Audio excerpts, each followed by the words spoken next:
I'm annoyed.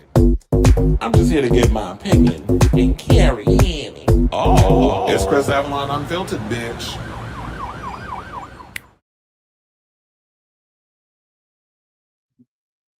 Hey y'all, welcome to Happy Wednesday. It's your boy Chris Avalon, and welcome to a brand new episode of Chris Avalon Unfiltered, a show we basically talk about all things going on in celebrity news, pop culture, and hot topics.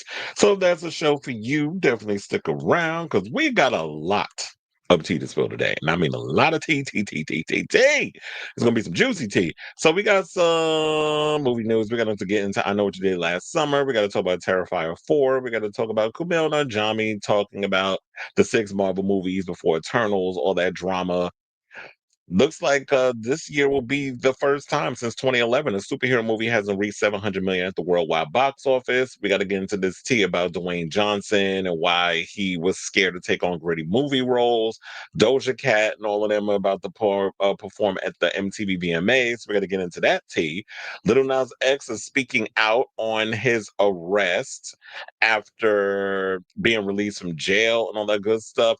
Oh, speaking of which, I totally forgot to add that to the docket. So we got to talk about this funky Dineva stuff that's going on. Apparently, he is live as we speak over on YouTube. And so we gotta talk about that because he's going in and just laying it all out on the drama going on between him and Tamar Braxton. So we gotta go in and we definitely gotta talk about that. So also, we have some tea on Britney Spears. Wait. Oh yeah, Britney Spears because apparently she has made a comment about her marriage to Sam Asghari. He responded, I pretty much try to decipher whatever cryptic stuff Miss Mamas was saying because it was a whole lot of confusion.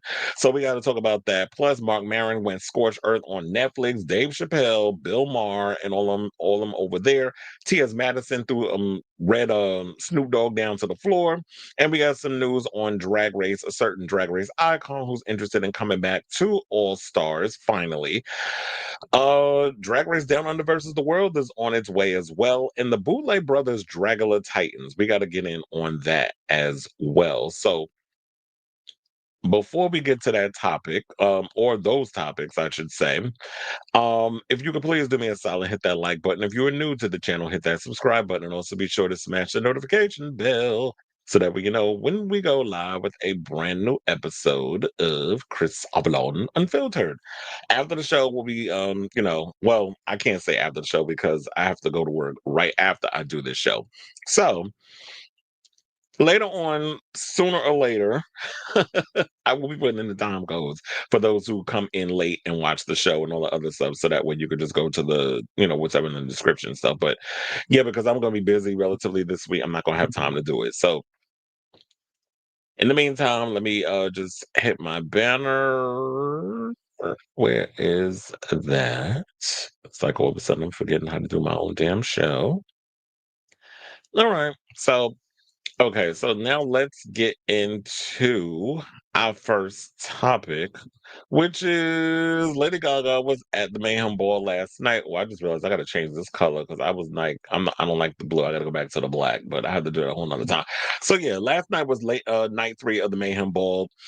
And I actually got to finally see the show from a different side. I actually got to see it like eye view. Like I was in the eye line. It was like the center and all the other stuff. So finally I got to see the full spectacle of the show from the lighting up of the LED runway, how a lot of people wore like these wristbands that light up.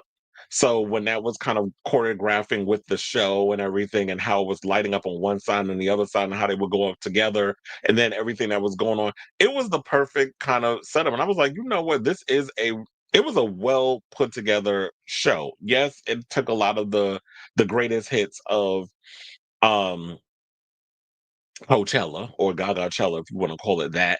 But for the most part, there were some other things added. And I already gave my other review in the last thing, but it seemed like this time, and I was reading an article, and people was getting all defensive in the comments because I think it was the New York Times where they were saying like it finally feels like Lady Gaga's in the pocket. I'm like, oh, y'all making it sound like she was never around and she just. I'm like, what they're saying is she has come. It seems like to me that she's become like a fully realized confident or just confident in how she performs on stage. Because there have been times where I've seen her perform her live shows and everything with the dancing and everything that goes along with it. And we're not gonna sit up here and try to act like the dancing ain't been a hot ass mess.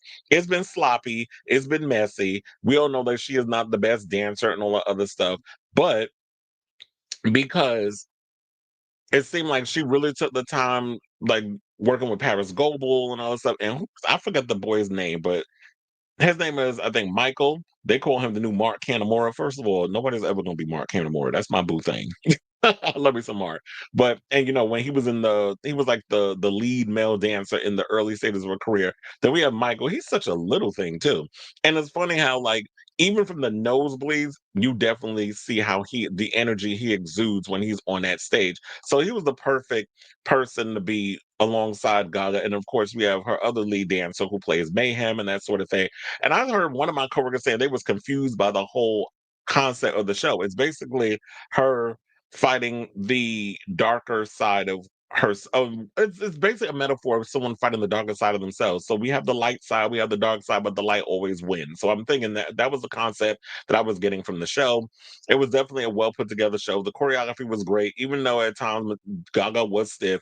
She was up there having a good time. She was performing, and she knows she's not the best dancer in the world, but she was just like she's gonna give you 110%. And me, when I look at artists, I prefer them to give me that. They have to sit up there and try to be like, oh well, I'm this and I'm this and I'm this. And it's like she was having a great time, and all the people that I saw was having a great time as well. Now usually when we do the shows, she changes up a lot of the music. Well, there's like a period, like in the halfway point, when they do like the little ballads where she sings "Shallow" on the boat, which I was like, okay, this is kind of boring, but it was cute the way it all went on. Um, and then she comes down to the end of the runway on the boat, and then she comes to the piano and she sings. And so the song that she chose, which of course it was like some of my coworkers was like they couldn't place the song. And I'm like, it's Edge of Glory. So she sang Edge of Glory last night. Because yeah, when she comes to the piano portion, she does change up the song. I really wish she would omit Die With a Smile from this damn set list. Y'all already know I hate that damn song, but because it was the biggest, the most successful single to come off, that wasn't even a part of Mayhem. I still stand by that. I do not believe that Die With a Smile was intended to be a part of the Mayhem album. I feel like they added it to it because it was blowing up. So they tacked it on at the end of the record because it doesn't fit with the overall vibe of the album. It just feels tacked on. And they know it was tacked on. But when you're a part of a major label, you got to play the game. So she plays that song. Yes, she sounds great singing it. There was people singing along, people go along with it, but I'd just be so bored with that damn song. One of my coworkers refers to it, he said she about to sing Bruno Mars, and I cackled. I'm like, technically it's a Bruno and Gaga song. So um but yeah, she sang Edge of Glory. She said, and then she told people she wrote it about her grandfather, that sort of thing. And then when the closer, they always change the name. Like the first night we had um I think it was Marry the Night, was it? The first night? And then the second night, it was Government Hooker.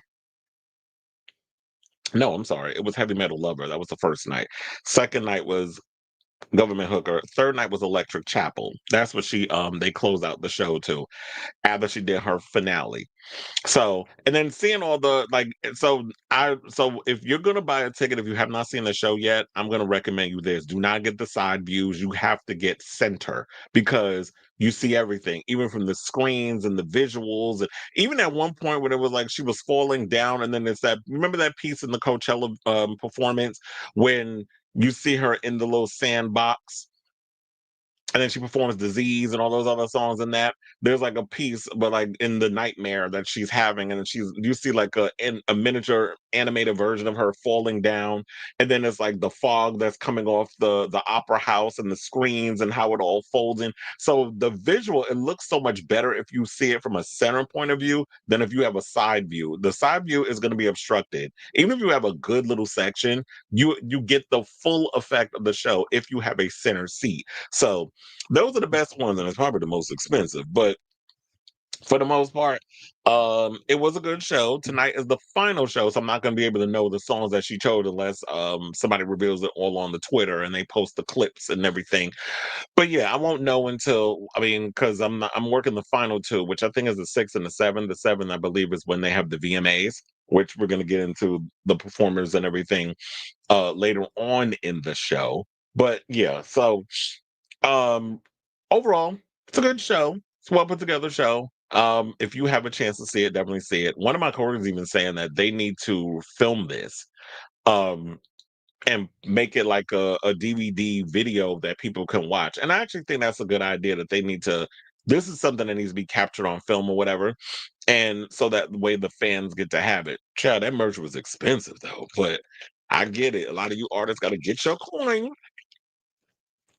and so it is what it is. But so yeah, overall, another good show. Congrats, Gaga. You definitely have New York in a chokehold, but she's from here. That's why I know some people was asking, like, why doesn't she just do a stadium tour? Why is she doing so many shows at an arena? That's a lot. And I'm like, she did 2 nights, Friday, Saturday, had Sunday, Monday off, and now she's performing Tuesday, Wednesday. So that's a perfect time. Plus, New York City is her hometown. She grew up here. Um, her father has a restaurant. Business, of course, booms whenever she comes into town. So she's definitely helping his Trump supporting ass financially with her coming into town and people, I guess, putting the politics aside and just feeling like they want to be like in close proximity to Gaga and feel like this is as close as to her I'm gonna get. So I might as well just, go in the restaurant and order some food. And he said they even had drag shows or stuff up, and I'm like, you was Trump supporting you supporting the drag queens? Okay, really? Okay. I guess when it's about the money, we put our politics aside as long as those checks clear. Okay, because we know how I work with a lot of you, uh, you know, Trumpians and things. Y'all only like us when we got the money to pay for the things we pay for. So, I say this overall. Like I said, tonight is her final night, and then she'll be back next week. I think, what is it, next Saturday and Sunday? So yeah, I'll be working those final ones, and I'll probably just give y'all an update on those shows. So yeah, I say all this to say, what do you guys think of this story? Have you seen the Mayhem Ball? Are you going to check out the Mayhem Ball? The based off the clips and everything you've seen on the internet, what are your overall thoughts? I do feel like you're not going to get the full effect of the show unless you're in the room and you get to see it. One chick tried to try me because I told you I was in a good section. I was in A&D concourse, and I was like, wait a minute now y'all put me over there. You already know I'm gonna have me a good old time tonight. So once I got everybody where they needed to go, some lady tried to be slick and say to me, um, there's some people in my seat and I don't want them to move. I don't want to start an issue, but can I come on? No, I can go over there and move them people for you. Where they at? Like, you not no, I'm not moving people in sections because y'all are going to try to pull a stunt because everybody sees the section I'm in is the perfect situation. Get them tickets for that spot. 204 little wheelchair. If you want to get a seat in that little spot, and there is a standing room section where we actually put people um like for the Nick and the hockey games and things of that nature. We have a little standing room section, or if there's an obstructed situation or there's a situation and we can actually move people, then there is a little section that we have that we reserve for people to do that. And we did that with a couple of people last night. But if you want to move some, you gotta go through the proper channel. I'm not just gonna move you over here and then I ain't losing my damn job. Oh, and another thing that was kind of annoying is that out of all, I probably told y'all this, but out of all the artists that we've had at the Garden, Gaga, I love you, but you annoying. First of all, this whole thing about you worrying about people with phones and stuff in the back of house, which, to be honest, our job, when I tell y'all this, when you shouldn't be having your phones and stuff out regardless. You shouldn't have your phones out. You shouldn't be taking pictures. You shouldn't be doing anything and stuff on there. Like, when we're working inside. I wait until after the show and stuff is done. I don't give y'all too much behind the scenes stuff because I know I ain't supposed to be, I don't want to, I don't know what the line is where I can get in trouble for certain things. So I do keep certain things to myself, but I just give you the general synopsis, which is like, the common sense thing is if you are working an event, you can't be taking your phones out and trying to act like a damn groupie. We all working, we're being professional. And this is why I tell y'all the stories, and I'm glad I got the podcast. So I can tell y'all the stories of when I'm working with celebrities and dealing with that sort of thing. And not y'all just gonna have to take my word for it, basically. I know there's some of my coworkers that just be like, they gotta get a picture or whatever, and they do get photos, not inside the building. Like I have a coworker who, if he happens to be out of uniform, he sees people and gets a picture, that's fine. As long as you're not in uniform doing it, I don't think they could say anything because you can't even corroborate where I was at the time when that picture was taken. So yeah, I'm gonna wrap this up right now. So I definitely want to hear from y'all if you've seen the show or not. Let me know in the comments down below. Alexis in the building. You said an Ariana 2026 tour announcement is imminent, contrary to what? Wait, does this mean there been stories going around that? Excuse me, Miss Grande is doing a tour? I didn't hear anything. I mean, but then again, I've been so dead focused on putting the show together. Like literally last night, I don't think I've slept. I tried to sleep. I may have like rested my eyes, but I don't think I really went into a deep sleep. I went to sleep at 5 o'clock in the morning because when I got home from the Gaga show yesterday, I just came home, opened up the laptop, was putting the topics and stuff together. It literally took me till 5 a.m. And then I was trying to catch up on things that I haven't watched either. So I was done by like 5 in the morning. And then I just laid there, could not fall asleep, probably because the brain was still racing. And then after this, it's like I gotta go to work again.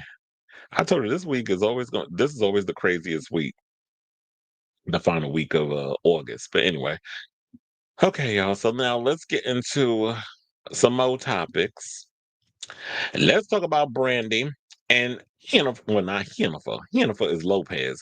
Jennifer Love Hewitt. So, I don't think it's a spoiler at this point because they've done spoiled it over the weekend when the whole tea came out. But at this point, now that I Know What You Did Last Summer is finally available to watch at home via digital, now they're starting talking about this whole mid-credit scene between Carla and Julie James. Carla Wilson and Julie James to be exact. So, yes, spoiler alert, Brandy is in I Know What You Did Last Summer, which even on the red carpets when they were promoting this movie, I feel like there was mention that they were in that she was gonna be in the film. Because they were like, "Oh, you gotta stay after the credits or whatever because, oh, the fans are gonna like it." I was like, "Child, Brandy's in the movie. Like, why else would everybody get really excited? Because everybody knows that out of a lot of the characters that were in the film, first of all, there was two people in the movies that I liked, and I still know you last summer. It was Carla and it was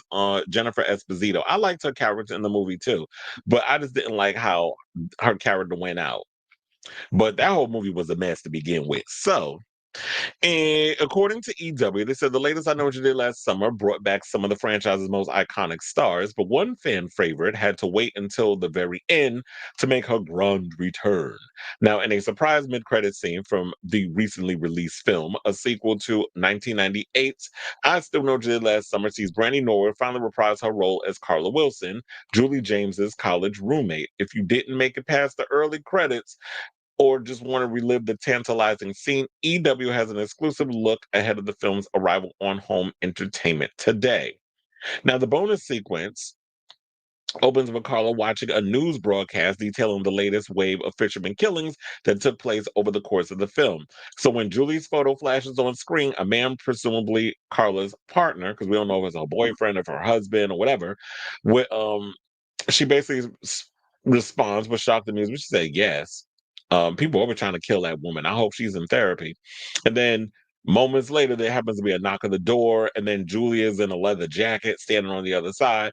And it's like, Julie, my God, it's been years. And it's like, I was watching the news. You can't catch a damn break. And then that's when Julie basically says, I need your help. And then they showed she's holding a photo and then basically showed a picture of Carla with her face crossed out. And then the note on the back reads, It isn't over. And then she basically just it closes out by her saying, "Who we gotta fuck up this time?" So you know that he had to give the sassy one liner, and then that's the end. And then there were some people that were basically, it was, some people actually said that they feel that the ones who didn't necessarily like the movie, they felt that that was the best scene out of the whole film that they was just willing to rock with. And I'm like, why we didn't get this movie?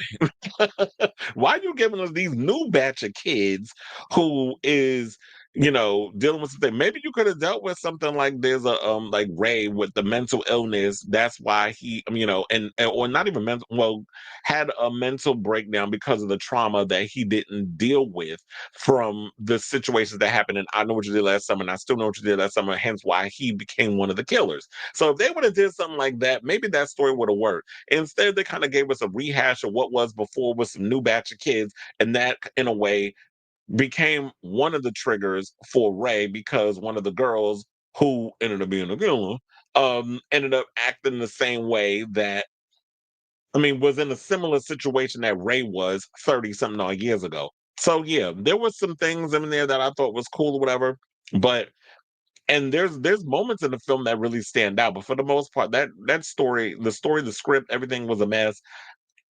I do feel like I Know What You Did Last Summer, the remake, will be like all the other I Know What You Did Last Summers and be a guilty pleasure.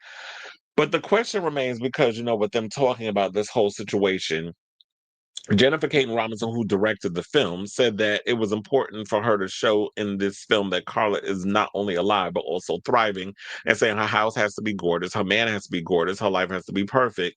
Carla is living, capital living. And I need her to have the best life ever. That was so important to me.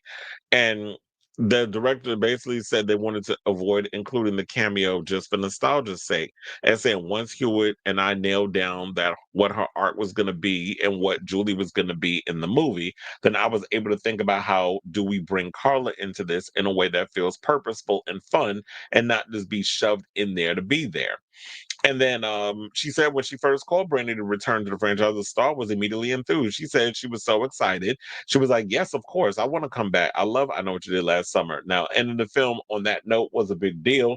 I wanted to set up an empowering return for Carla and Julie. That was the goal. So, if you are interested in watching the film, it is now available on digital. And before it arrives on 4K Blu-ray and DVD on October 7th. So you can go and see it on October 7th, all this other stuff. But yeah, you can't but in the meantime, you can watch it on digital. Now, I know the way that they're playing this up, they're trying to make people think, so does this mean we're getting a sequel? Hold on, let me see what the budget. How much did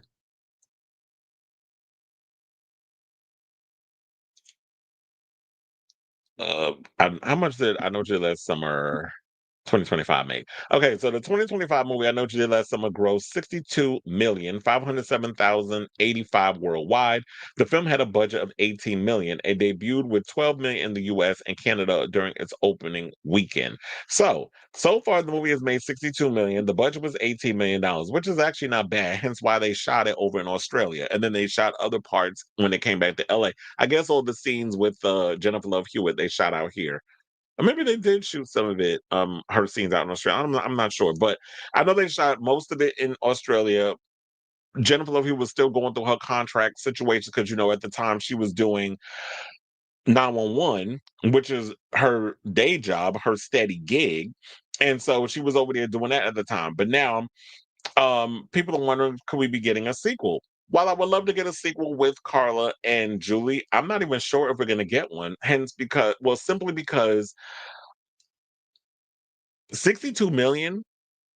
Now, they've made back their budget. They made back the budget, and they probably, the budget that they paid for on the movie and their marketing budget, I'm sure that they made that back. I don't think it cost a lot to market this movie, especially when it's a low budget horror film. I know some people out there are saying, "Well, I don't think they're going to make a sequel because it didn't gross $100 million." And I want to ask you this: Since when have we ever looked at slasher films as having to be $100 million grossing film in order for it to get a sequel? I've never seen that happen, and unless it's Scream, and Scream is on a whole different playing field. I mean, that's a whole nother situation when you're dealing with Scream and that sort of thing. So I don't know how people are trying to equate Scream and I Know What You Did Last Summer. I know, and to be honest, I Know What You Did Last Summer had more like a cult following. It was never like that big blockbuster movie because we had I Know What You Did Last Summer. Because that movie was a success, they quickly rushed to I Still Know What You Did Last Summer. That's a guilty pleasure, but it's not a perfect. It's not a really good film. It's like when you rewatch that movie, there's parts of it that is like I get where y'all were going, but it felt rushed. A lot of things didn't make any sense. A lot of it was silly, but there are moments in that film that works. And I'll always know we don't even acknowledge that one. And then the TV show only lasted for like what a season on Amazon Prime before y'all canceled it. So I know what you did last summer was never like that franchise that really stood out and all this other stuff. If we get a sequel, I mean, like I said, I would love to see a sequel with Brandy and Carla, but y'all got to come with a much stronger script. I don't know if I want Jennifer Caden Robinson coming back unless she hires a much better writer or something or another. I mean, the film was gorgeously shot. I like the shots and stuff that she put up in there, but the movie felt rushed. And I don't need y'all doing any more rush jobs on these I Know What You Did Last Summer movies. So and also, what I never understood was like the way they were trying to set up this film, y'all were trying to make it more like a Scream film. And I Know What You Did Last Summer was never a Scream type of, it never had that Scream type of vibe, even though technically Kevin Williamson wrote both original scripts. He wrote the original Scream, of course, and he wrote I Know What You Did Last Summer. And Scream was the hit. So that's when they went and picked I Know What You Did Last Summer, even though I Know What You Did Last Summer was the script he wrote before Scream or went and sold or tried to sell a Hollywood, but because Scream was what it was, then it was like it became a hit. And it's like, oh, we want to see that script again, and that's when the horror renaissance happened in the '90s and the 2000s. So we do have other remakes coming. Like I know they're rebooting Urban Legend.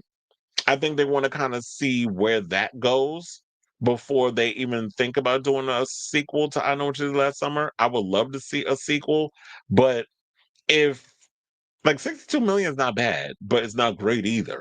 But if a movie makes its budget back, I feel like that's all that matters. Like if it, I feel like it's a hit, it's a moderate hit. But if you do make another, I Know What You Did Last Summer, don't release it in the summer, please. I understand it says summer in the damn title.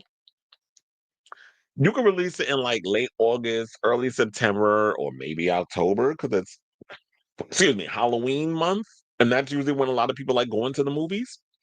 So do it around that time, and I think you'll probably have a better shot of getting butts in seats. But yeah, if y'all sell up the whole Julie Carla situation, and figure out how to make the I Know Zilla Summer franchise way more interesting outside of just it being this little mystery thing. Because remember, this was an accident that happened. They felt guilty about it because they were covering it up and all this stuff. And that's what ignited the killer. It never was intended to be like some big slasher situation. Oh, they were being a bunch of assholes, and all of a sudden a slasher comes and tries to kill them. It never was like a slasher film type film. It was a mystery that ended up becoming this slasher in the third act when Ghostface, when the fisherman went off and started doing what he was doing. So yeah, I say all this to say, what do you guys think of this story regarding I Know What You Did Last Summer? Would you like to see a sequel with Carla and Julie? And do you think it will actually happen? Let me know what you guys think of this story in the comments down below. All right, so now let's see. Okay, it said she just posted a tour teaser announcement with Live Nation tag. Rumor has it she'll officially announce it today on her site. Oh, go on. We'll see. It it wasn't. I agree. It was never on Scream's level. All right, now speaking of movies that might be on Scream's level, let's talk about Terrifier 4. So there's some Terrifier 4 news that came out. Shout out to Damian Leone, who I think he went and did an interview with Collider and basically talked about what we can expect from the upcoming Terrifier 4.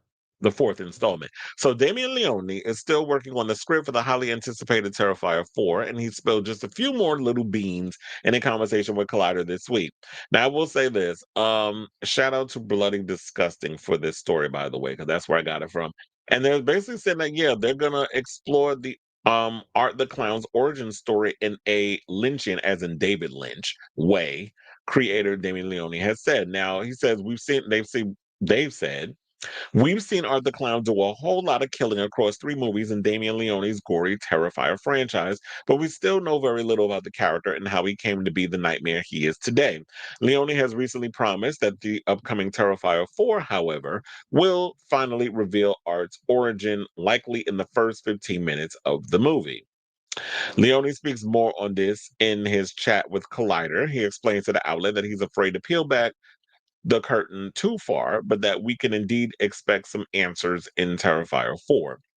Saying, I love the mystique. That's the most important part, even if people don't realize it because they're just so hungry to know what the deal is. I think a lot of people, too, don't realize the reason he works so well is because of the mystique. If you pull the curtain back too far and you lose that mystique, it's over. You're not supposed to see the wizard behind the curtain. It's almost always a disappointment.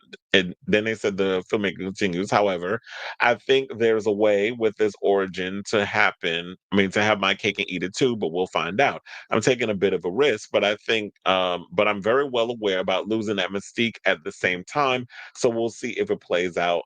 I think the majority of people are going to be very cool with it. At the same time, Leone does promise a lot of answers, maybe to a fault. Well, I actually will say this that I agree with him on this matter is that I do feel like mystique is important. When I'm watching certain films and I watch things like particularly Michael Myers or Jason. Jason I understand was because he drowned. His mother avenged his death because people weren't watching him and all this other stuff, and he drowned, and so she took a lot of her PTSD or whatever out on the camp counselors because they were busy doing whatever they were doing and not watching her child because she couldn't be there all the time. She's working on the campgrounds and she needs somebody to be as attentive to him, but she's the only one that he knows is the mother. So, and then also Michael Myers, I love the idea of like, so why does he kill? Because he's just crazy. He's a 6-year-old kid who just went upstairs and just murdered his sister, was committed in a mental hospital, and just stopped speaking. And then he goes after Laurie Strode and her friends because he just happened to be enamored by them. And it was just, they happened to be there. And he just felt like stalking and taking their lives. The same thing with the strangers. The strangers. Why are you doing this? Because you were home. And they've changed it up a couple of times, but now I feel like they're starting to ruin the strangest friend. Well, part of it's been ruined after the first one. Now they want to ruin it by just going. They want to explain too much of the backstory and reveal. I was like, no. Sometimes it's great to have that mystery. Just be like, sometimes people are just freaking crazy and they just commit the crimes that they commit, and it is what it is. So I hope that he doesn't that if he's gonna explain like a little bit of things, like give us a little taste, I hope he's able to balance it out and work it out in a way. But if you explain way too much of Art the Clown, I do feel like it takes away the mystery. I do feel like it takes away why a lot of us gravitate towards him being the way that he is and why it's so entertaining. Like even when it was like, for instance, like the way they did Pinhead's backstory in Hellraiser 2 and how he became Hellraiser, that was enough for me.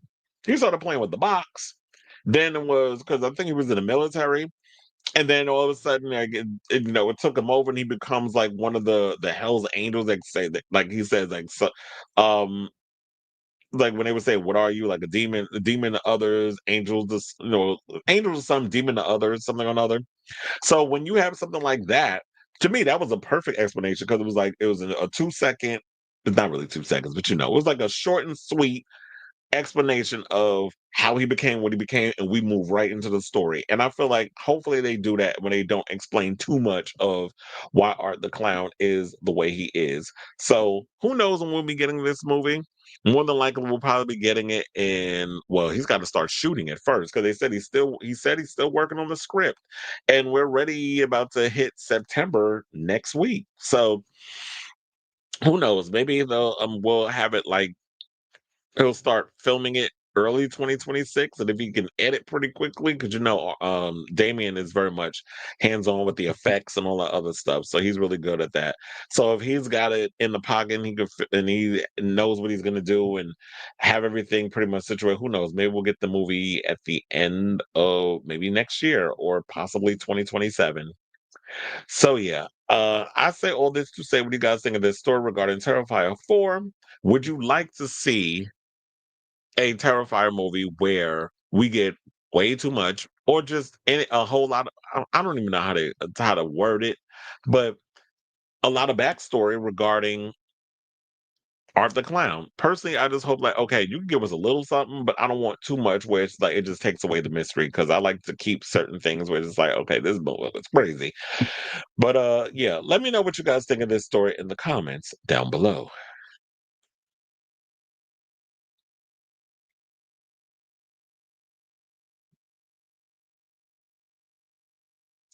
Well, I would think that the story is gonna conclude from what happened in the last film, which was Sienna's cousin wound up getting swallowed up in that hole, and what was it like hell? And Sienna's got to go down there and get her. So I'm thinking it's going to conclude from the events of Terrifier 3, and then I'm talking about how like her hands healed up and stuff. And I think like the the powers that she has that was from like her father drawings and all that other stuff, and the character he created for her in the what was it like the sequel when she really started to show up. So I'm thinking like it's gonna probably conclude with a lot of what we got from Terrifier 2 on down. So that's what I'm thinking the story is gonna be. It's got to conclude from the events of what happened in the last movie. Her trying to rescue her cousin. Isn't a clown from that franchise? um, um mm-mm. David Howard Thornton. Mm-mm. David Howard Thornton can't stand MAGA.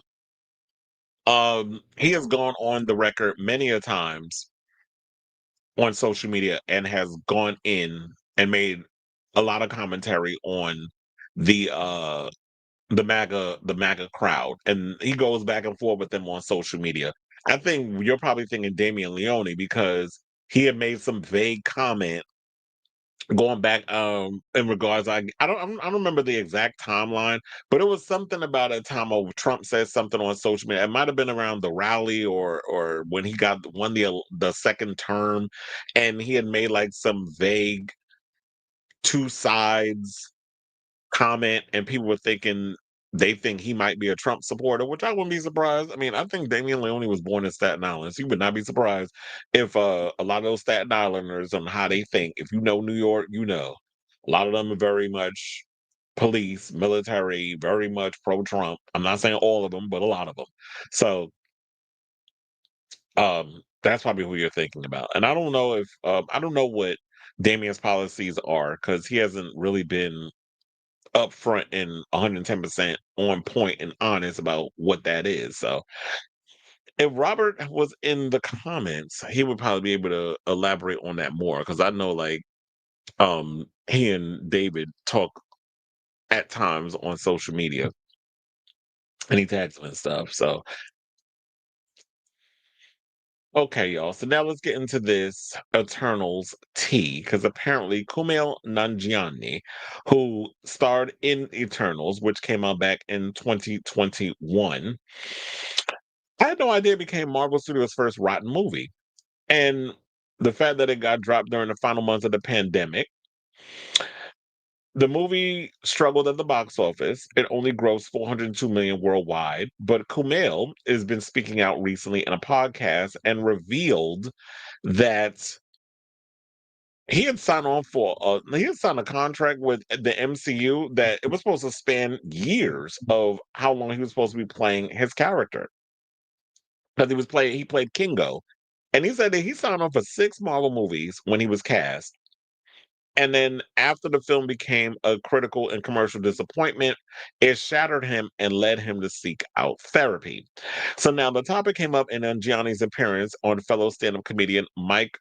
Birbiglia's Working It Out podcast. Nanjiani revealed that the Marvel experience is a key subject in the new stand-up special releasing on Hulu later this year. So I talked about how I was in this big movie. It came out right after COVID. So I had a year and a half at home to just be like, oh, when this thing comes out? Oh, when this thing comes out, not Johnny share, but then it came out and they got really bad reviews and it didn't go so well. It shattered me so much. That's when I was like, oh, I need to go to therapy to figure this out.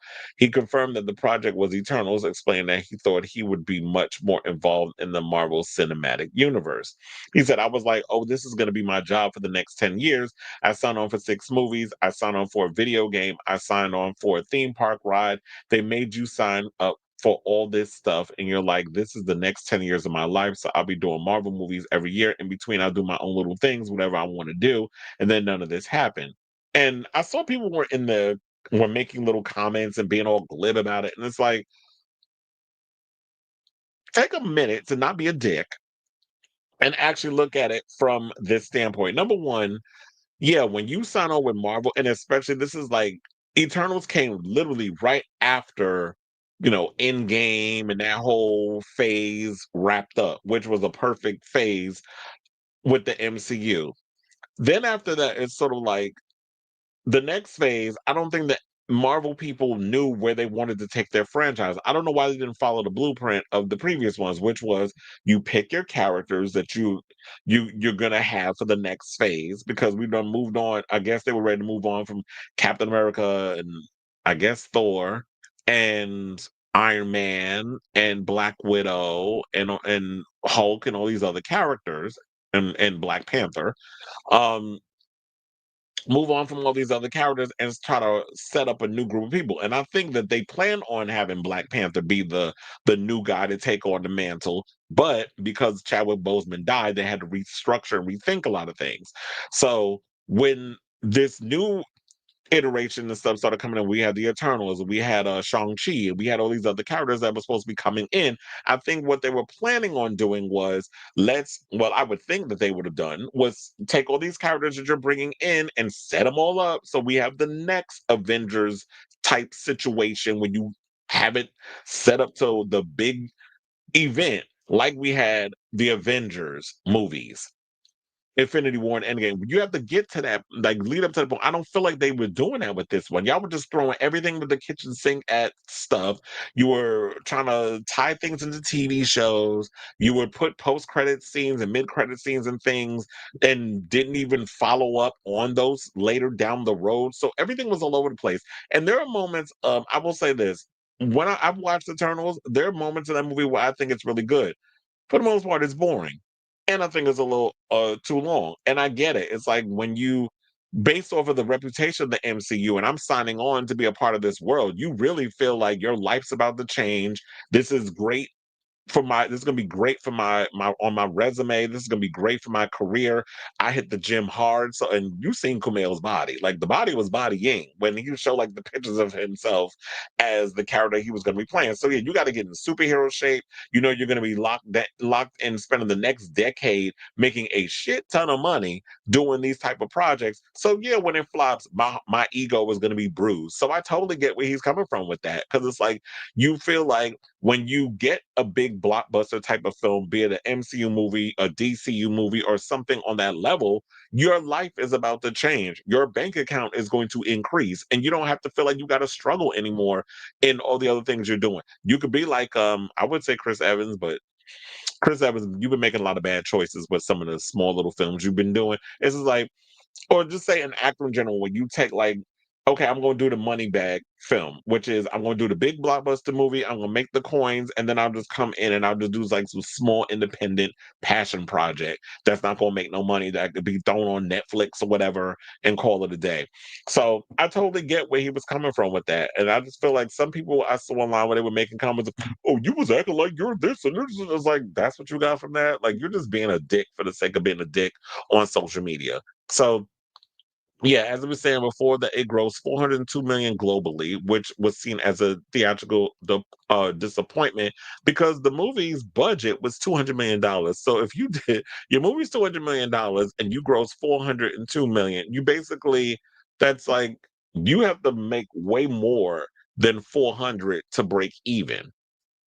So that's bad because you already made back your budget, but you got to also think about marketing. How much money did they put in the marketing? And you know what, the MCU, they put millions, hundreds of millions into, excuse me, into the marketing. So right now, they're trying to gear us up for Avengers Doomsday next year. And then we have Secret Wars, I guess, is coming in 2027. We have Spider-Man supposed to, I guess, come out before that.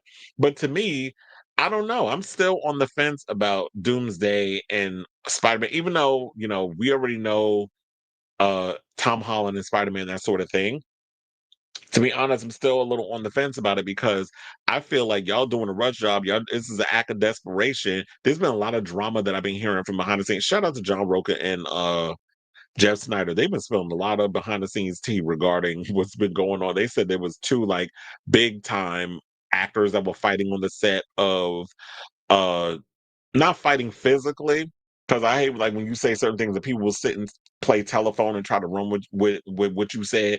They had like a disagreement on set to the point, two actors on the set of Doomsday, to the point where one of them was uncomfortable, didn't want to work with the other actor because I guess they said some inappropriate stuff that they didn't feel comfortable about, and was like they don't want to do no scenes so with that person. So they were like, okay, now we got to rewrite things, we got to reshoot, we got to shoot around. That's going to cost millions of dollars. So you have to realize, like, when all these things happen, money is going to be involved. You got to, and then balloons up the budget even more.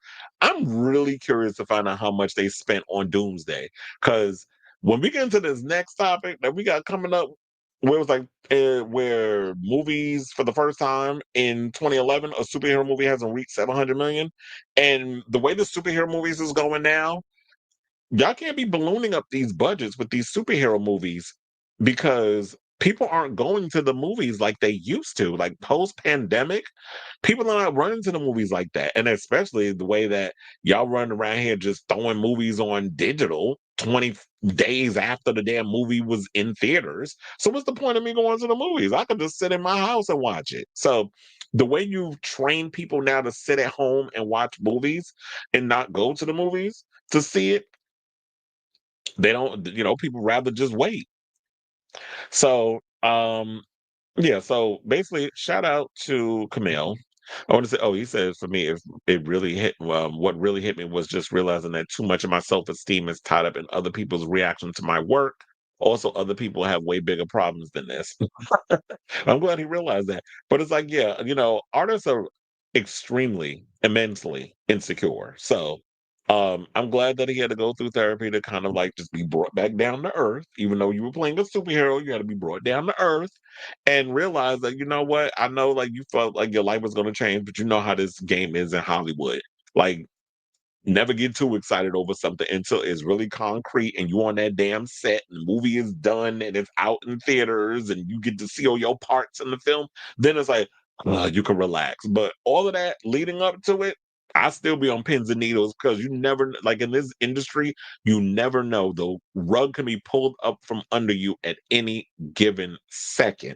So don't take it for granted. So I say all this to say, what do you guys think of this story regarding what Kumail had to say about signing on for 6 Marvel movies before Eternals, and all the drama that ensued with that, and how his ego had to be put in check? Oh, when he realized that, yeah, because Eternals flopped at the box office, they had to go back to the drawing board and was like, no, y'all not the key players in this whole situation now. Like, we lost a lot of money on this film, and it didn't do well. Even though there's some people I know out there that like the movie, but financially it just was a bomb. And I feel like the MCU has not recovered since the failures of, or the moderate success, I should say, because I don't think they've had any failures. Their movies always make money, but they're not making the money that they once did, post, when they were doing the other phases, phase 1, 2, and 3. After that, they haven't recovered. So, and the pandemic. So let me know what you guys think of this story in the comments down below.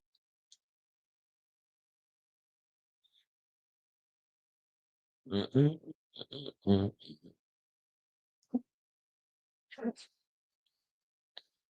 You said I knew Eternals was gonna be a flop months before it was actually released. Harry Styles cameo saved it. He got a little too confident and excited about it, but I wish him the best. Child, no. How many times have I forgotten Harry Styles is in that movie? Most of the new characters were only in the comics. A lot of people like me watch animation, and these characters weren't in animation. And yeah, and also I think what hurts a lot of these films, people don't even know who a lot of these characters are. So it's like, why should I even invest in a bunch of characters that never heard of them? Never, not really familiar. See, and I think some people be like, well, we didn't know who Guardians of the Galaxy was before we started watching them, and we actually fell in love with them. But here's the thing: James Gunn has a reputation. People know who James Gunn is. People have been familiar with his movies before he did this film, and he has a way of making characters that you never heard of relatively interesting. Same thing with Peacemaker. People didn't know what the hell Peacemaker was, but there's something about the way he writes characters and the tone and everything that just makes you interested in characters that you've never heard of. So he has that ability to do that. Not everybody does. And I know Chloe Zhao right now, who directed Eternals, is working on the Buffy the Vampire Slayer reboot that's supposed to be coming on Hulu. But I don't think that she had the wherewithal. I know, like, kudos to Disney for taking a chance on auteurs who aren't that familiar to a lot of people. But it's just like I don't think people were relatively interested in following along with the Eternals, even though Angelina Jolie was in it, she couldn't save it. We had Rob Stark from Game of Thrones was up in it, his fine self. He couldn't save it. You said you liked him in Stuber? I don't think I saw that.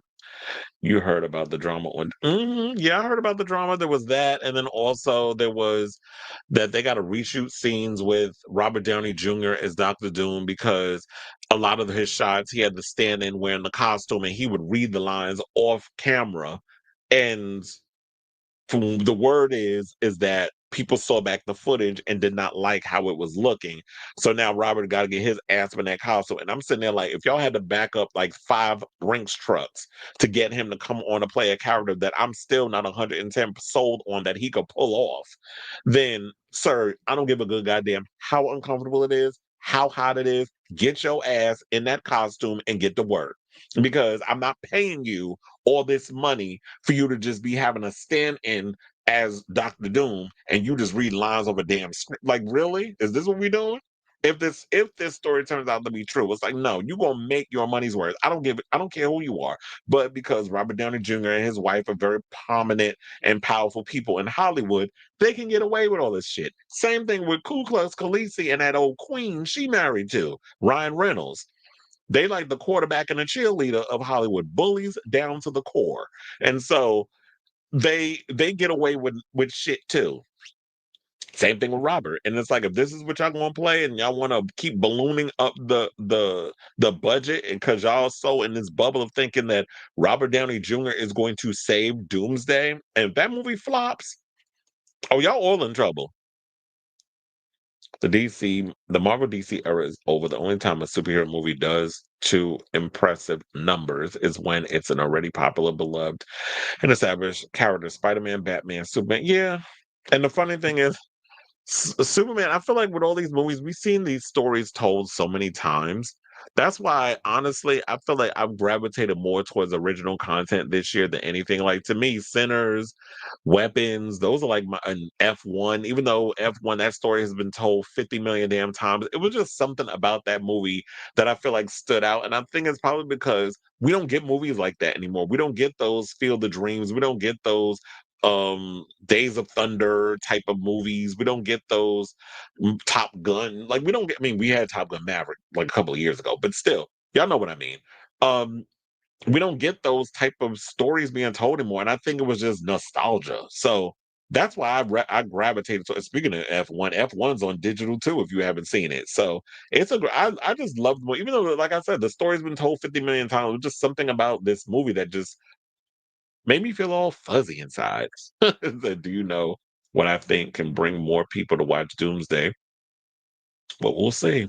if they actually follow that, because there's been just a lot of he say stuff going on online. But we'll see when the movie's made. But like I told you a million times, I'm not really all that sold on Robert Downey Jr. as Doctor Doom, and I think it's because we know him for so long as uh Iron Man. I can't see past it. And now the word on the street is they trying to make him more like a empathetic anti-hero. No, no, we're not doing that. And I knew they were going to pull this shit because oh, it's Robert Downey Jr. and people like him. I'm like, but you're playing Doctor Doom. If you're going to play a character that is a certain way in the comics, you can't make them being like, oh, I'm empathetic. And some people feel like also there was a story going around that some people think that Timmel, I think is his name from Severance. A lot of people think he playing Kang. I was like, if he actually is, and if he play, I mean, if he replaces Jonathan Majors, that would be a good look. Cause I like Trammell. But I think they're thinking that well, some people thought that he might be playing Miles Morales' father. But like how many times have they already said that Miles Morales is not in the live action thing? I remember at one point they did try to play into that, and that was oh my god, what's his name? The singer, well rapper. This is America. Him. Remember they had him play Miles' father when he went and played Lando. Anyway, let's move on, y'all. Since we're in the superhero bag, and let's talk about this because when this story came out, I was shocked. Well, I can't say I wasn't all that shocked. I did. So it looks like they said that despite Fantastic Four and Superman bringing some of the biggest movies of this summer, um, we're still in a place where I don't think these movies are gonna cross over to the $1 billion mark. And I actually feel like those days are over. So according to Comic Book Movie, they say it's become increasingly difficult to deny the existence of superhero fatigue, especially when looking at how 2025's Marvel and DC movies have performed at the worldwide box office. Now, Superman is this year's clear winner with an expected 625 million haul by the time it runs ends. The Fantastic Four First Steps will come in second with a predicted $525 million total. And then it's a downhill. It's all downhill from there.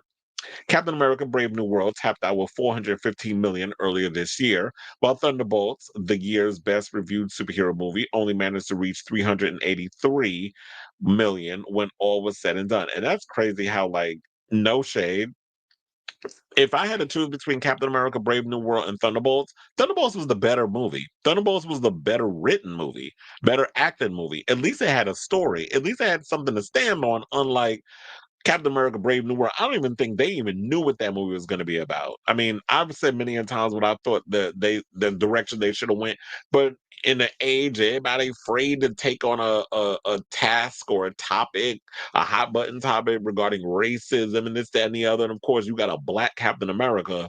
You can't do anything because then it's going to start the woke police because then the people that like to use the word woke and weaponize it in a way where it doesn't even mean which I'll be using it as. So, um, like I said, I would have chosen Thunderbolts as the better movie, but it made less than Captain America: Brave New World. And I think maybe the reason why it made more is because Captain America: Brave New World, there was a lot of mixed reviews. A lot of people who are just the hardcore MCU fans were going to go support it regardless. And then there were people who just wanted to be curious to see how they were going to put this movie together, especially with Red Hulk and Anthony Mackie coming in, taking on the mantle and that sort of thing. But yeah, it's a bomb. And they said thanks to COVID-19, Harley Quinn, Birds of Prey, that movie was terrible. Box office prospects were cut short in 2020. Don't even get me started on the New Mutants. We got to talk about it. They said it came and went with little fanfare. Now, taking that aside, with one of 2025's releases set to reach 700 million, this is the first time since 2011, and that's 14 years ago, in a non pandemic year that a superhero movie has failed to reach that figure.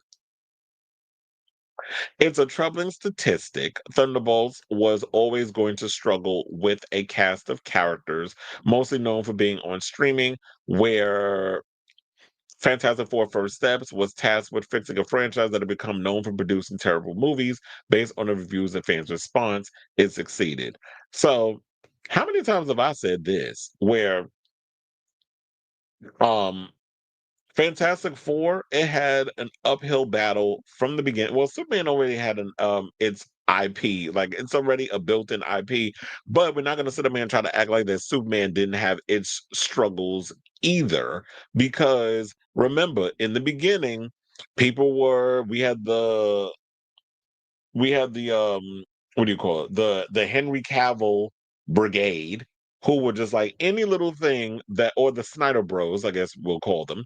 The Snyder Bros were just mad because it was like anybody that come, oh, we're not gonna get our little movie anymore. We're not gonna get Henry Cavill and as Superman, and people were just big mad about it, and they were just full of attitude and all this other stuff. And it was like, look, there's nothing we can do. The fact of the matter was, those movies were not making money, and Hollywood is about making money at the end of the day. And if Zack Snyder's universe was not working, they're going to make changes to make sure that it works in what it needs to. So they bring in James Gunn, who is a big comic book nerd and is a really good filmmaker, screenwriter, that sort of thing. And then we're going to bring him in to do what he need to do. And the same thing with Fantastic Four. Fantastic Four had an uphill battle as well because the previous movies, the Jessica Alba ones and the ones with Michael B. Jordan, those were not good movies.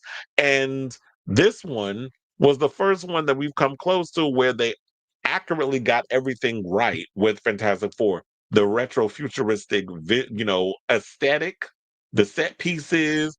I liked a lot of the dynamic between people. You already know my overall review that I felt like I wanted more between Ben Grimm and Johnny Storm.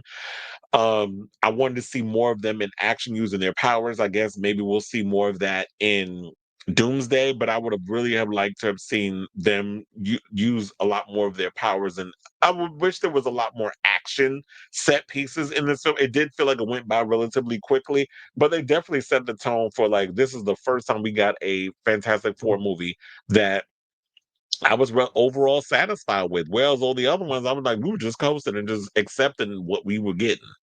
So they said that Captain America and Superman franchises underperforming like this is troubling. In the latter's defense, it's coming on the back of a series of awful DC movies, but Cap's fall from grace is legitimately shocking.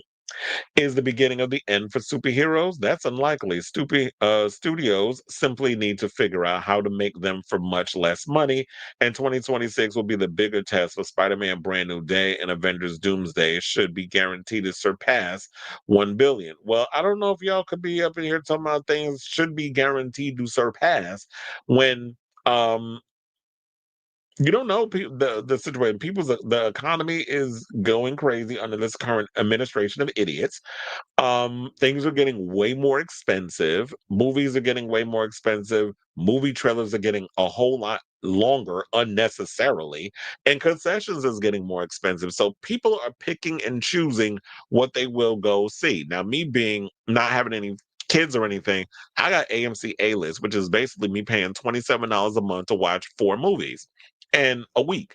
And so me, I can go and easily just go in and just take the time to watch movies, sneak a little snack or whatever the case is, and go about my business. But when you are someone who's in a relationship and you got a bunch of kids, you have to be you got to you got to choose your battles on what you're gonna flip a coin and based on what you want to go see at the theater. So you have to be real careful on what you're gonna pick and choose. So a lot of people, I think that Hollywood needs to wake up and realize that people's wallets are not as generous as they once were. And so according to Gitesh Pandya on what was it, on Twitter, I saw this at, they said here's how the 2025 comic book movies will finish up at the global box office. And it said Superman will hit 625 million, but you already know Superman's already available on digital, so you can rent it or buy it. I think you can buy it for like $30 and you rent it for like 25. Fantastic Four is gonna peak at 525 million. Captain America: Brave New World for 15 million, and Thunderbolts 382. None will hit 700 million. Last year, excluding 2020, with no CBMs, which would be comic book movies, hitting that level was 14 years ago in 2011. This is not normal. And um, it is kind of sad that Um, I don't know what I guess. I mean, I was gonna say I don't even know what to do at this point. I think yeah, they're just gonna have to figure out a way to just make these movies on a smaller budget. Gone are the days where your movie is gonna be 200 million, $300 million budget, and then you're expecting to hit seven, 800 million, and then or a billion. Because when you do that, you have to go beyond the core audience to get people to come in and see these movies. So um, that's why it's like when you look at Tom Cruise and all of this stuff, where he's doing like $400 million for a Mission Impossible movie, it's like, who are you trying to pull in? Like the hardcore Mission Impossible fans that have been riding with you for damn near 30 years, they're gonna come see this. But you think a Gen Z gonna get up off they behind and go see a Tom Cruise doing some crazy stuff in a Mission Impossible? They don't care. I mean, unless it's like, oh, they grew up with it because of their dad or their, or whoever, then they'll be like, okay, I want to go see this movie. But they don't care about movies the way that we do. So who are you trying to reach with this audience? So that's why you got to be careful in regards of the type of budgets and stuff you're going on. So it'll be interesting to see if we can get like what the budgets can be. And look, the way that technology is now, it is so much cheaper to make things look expensive. You don't have to spend so much money to make an effect look whatever, but you just got to take y'all time and not be trying to do rush jobs because we can see through that too. So I say all this to say, what do you guys think of this story in regards of these numbers? Are you surprised by these numbers, and what do you think that needs to be done in order for to get butts back in the seats? Because it's like, yeah, I think maybe that there might be a little bit of superhero fatigue. I think if it's got a good story, people will go to the movies and see it. That's me.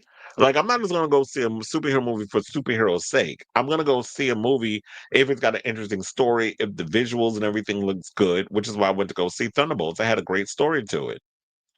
I mean, I went to go see Captain America to go support Anthony Mackie, but yeah, the story was just weak for me. And there were so many directions they could have taken that franchise with the Giancarlo Esposito character, the Carl Lumbly character, and you could have, because he was like the first Avenger before I think Steve. So y'all could have played up that whole situation, and also Sam Wilson, how he fits in that whole world. You could have made it like a really interesting espionage movie. Instead, y'all decided to make it a sequel to freaking the Incredible Hulk without Eric Bana being up in it. I think he was the one that was the one, or was it Ed Norton? I can never remember. I think it was the Ed Norton one. So I'm thinking that was the one because that was the one that they brought Liv Tyler back as Miss Betty. So yeah, you made a movie with a story that had nothing to do with Sam Wilson. So that was your problem, number one. And it just felt like y'all just didn't want to rock the boat because here we got a black superhero taking over for Steve Rogers, and y'all don't want to address any kind of things of like, okay, so how do black people deal with racism and stuff within the world of espionage and the government and how it's failed black people and using black people for experimentation, like with the Tuskegee Airmen and uh the syphilis situation. Like, just use all those as metaphors and kind of bring into that. And it's like, why can't we tackle those topics? Because y'all worrying about white fragility and worrying about freaking people out and then starting up the woke thing. And that's why your movie was a mess because it was about nothing. We had all these spectacle and stuff, and then you tried to sell it Red Hulk, but your story there was nothing there. It was just vapid. So I could go on all day about this whole thing. My gripe with Brave New World, but I won't because we got way more topics to get to. So, but in the meantime, I definitely want to hear from y'all. Let me know what your thoughts are on this story in the comments down below.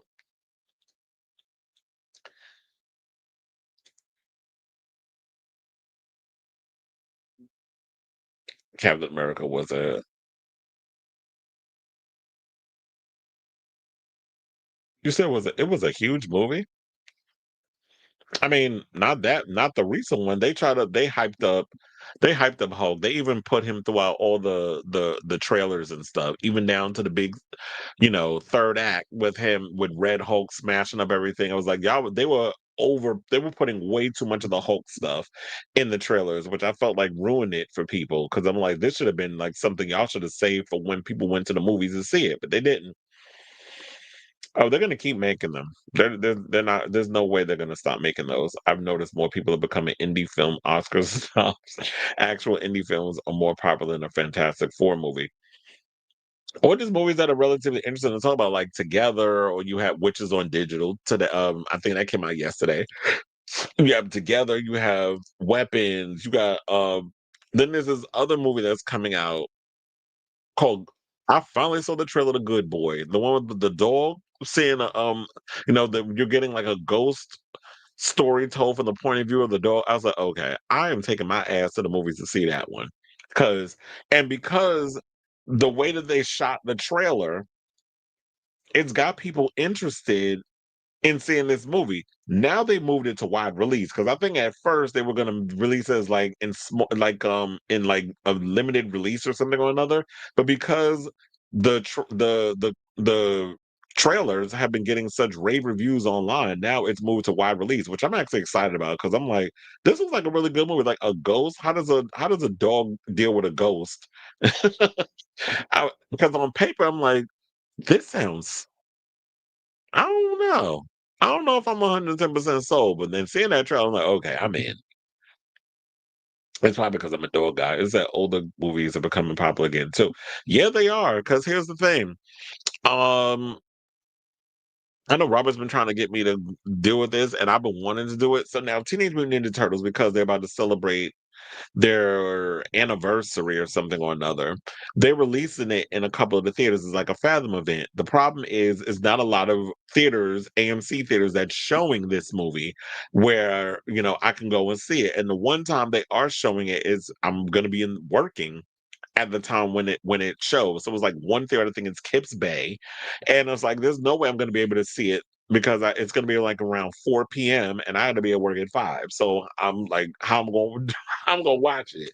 So there's no way I can see that. And then this week I gagged because they're doing Fathom events for Batman and Batman Returns. Now, y'all already know because it wasn't that long ago. I did a whole citation on Batman Returns, and y'all know how much I love that freaking movie. And I would have loved to have seen that in the theater. So I'm pissed that I can't. And one of my friends I just saw, he went to go, he posted a picture of him and a friend of his, or maybe his partner, I don't know, that went to go see Batman Returns as a Fathom event. I was so tired because I'm like, I wanted to go see that. So I'm a little annoyed, but it is what it is, but look, if I wanna sit and watch these movies, and I would love to go see this in a theater with a crowd, but because it's like the nostalgia of it all, and I was a little kid when I went to see the first Batman Return. I told you I quoted every line of that damn movie when I was in school, me and my friend Mario. Um, so yeah, yeah. So I guess I'm just gonna have to watch it at home because there's no way I'm gonna be able to see it in a theater like everybody else. And I know this is the final week for Teenage Mutant Ninja Turtles. I was I think tomorrow's actually the last day that they're showing it. I also don't know any more popular superhero IPs that are well known enough to get casuals to theaters. Yeah, I was thinking that too. Like, while there are a lot of comic book nerds, and it's a small group of them, like, what is that IP that you can use that you can really get people interested in wanting to see a movie based on them? And this is why it would have been nice if the industry would have introduced these characters in ways in other shows or whatever the case was, so that way if they ever decided to give them their own solo outing, that would spark interest. But they never have because they always want to stick to the script. If you do Batman, it's got to be the Joker or the Riddler or a Catwoman. It's never somebody else bigger than that. Invest in the Poohverse. Aren't they already doing that? You talking about Winnie the Pooh? Because aren't they already doing that? They had a Piglet movie. I did watch the Winnie the Pooh Blood and Honey. That movie was so stupid, but I did have kind of a laugh at it.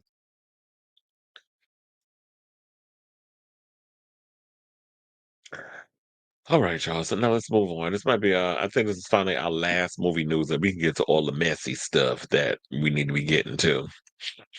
Let's talk about Dwayne Johnson. So, they came out with a list the other day that I posted on my YouTube as a little clip, and I also posted it on TikTok and a bunch of other places.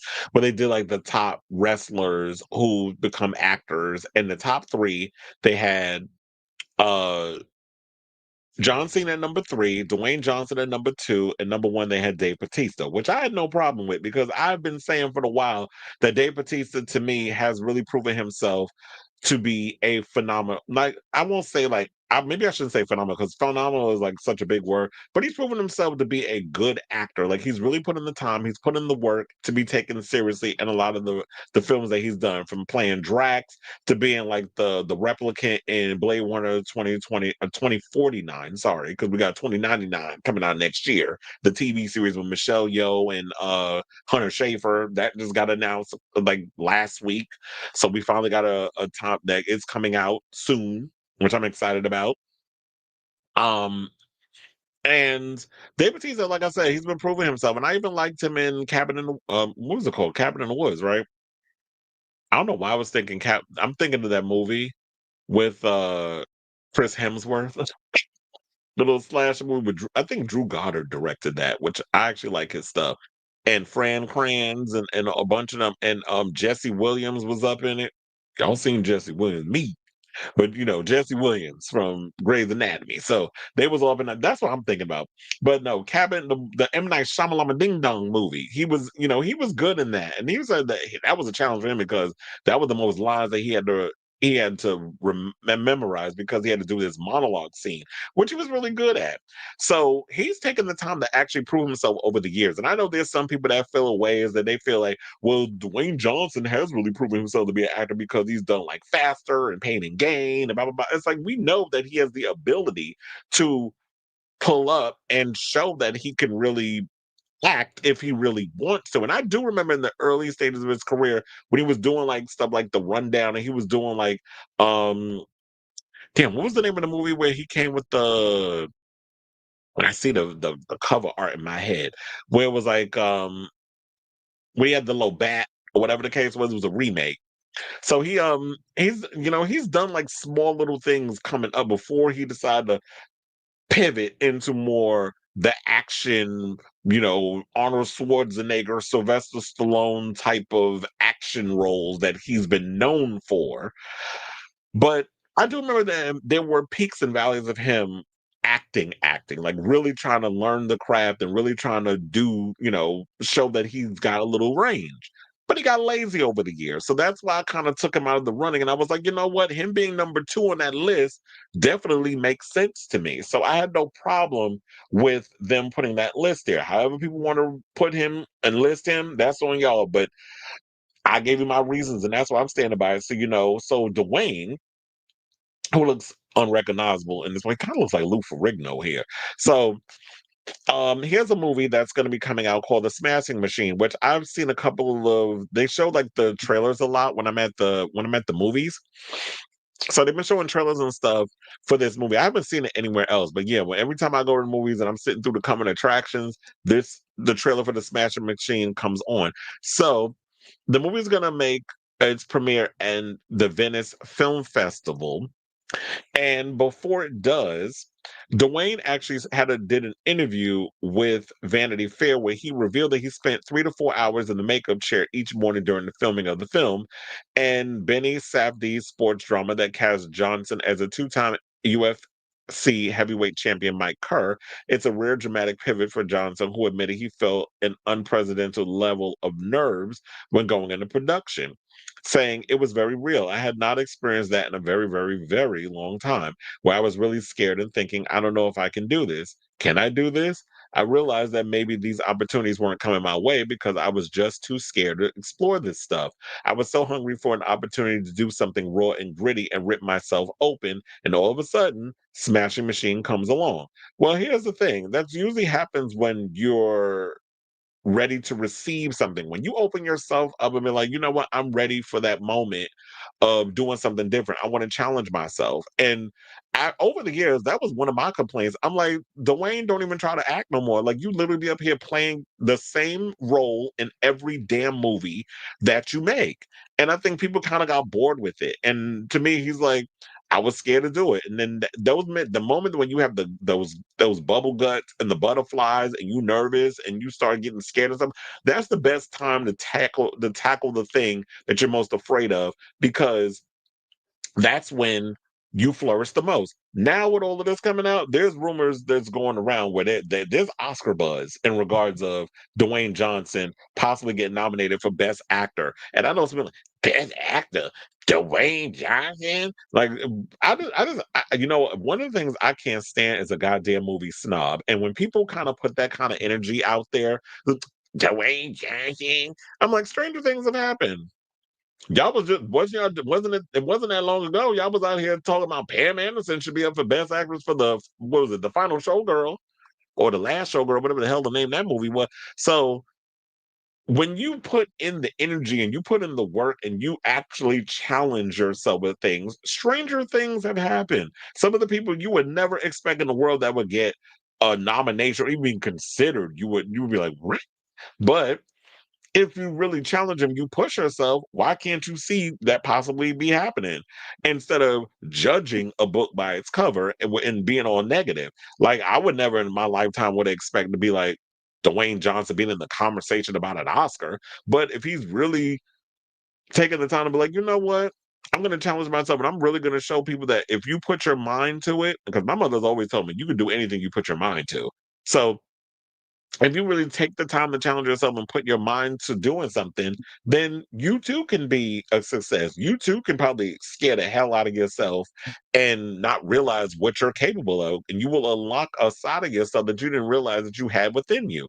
So the film does track Kurt's professional triumphs and personal struggles, including his substance abuse battles and his tumultuous relationship with his wife, Dawn, who's played by his Jungle Cruise co star, Emily Blunt. Johnson and he said that being the fact that they were close friends after starring in that film, it helped Johnson lean into his vulnerable side on camera. So it's always, I think also what helps, it's also good to have a partner that you're comfortable around, you can trust, because if you're friends with somebody, you know them, that you know that you're in safe hands. You don't have to worry about being in a situation where you're dealing with an actress who's like, oh, well, I gotta do scenes with this dude, and he's not even that good of an actor. Like I've gone to Juilliard. I've been acting for 12 years, learning the craft. Why do I have to work alongside this fool that just became an actor yesterday? You know how some of the snobs are, and it's like, fuck off. Like, just because you decided to spend $100,000 in school learning how to actually be somebody you're not, and sometimes it comes to people naturally, or because I don't have the money or whatever the case is when I'm starting out. I'm just thinking, not saying that Dwayne Johnson don't have the money, because he, trust me, he's rich, or we should say wealthy. You get you a good acting coach, you too can learn like some of the best things. You don't got to go to Uda Hagen. You can probably borrow Uda Hagen and have her come to your house. So this DJ has been pigeonholed into the image of the big hero who's got all the answers and he's going to fix everything and he's invincible.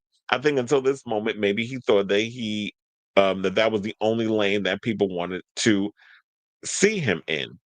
And it's funny he's saying DJ as in Dwayne Johnson, and I think that was what it was too.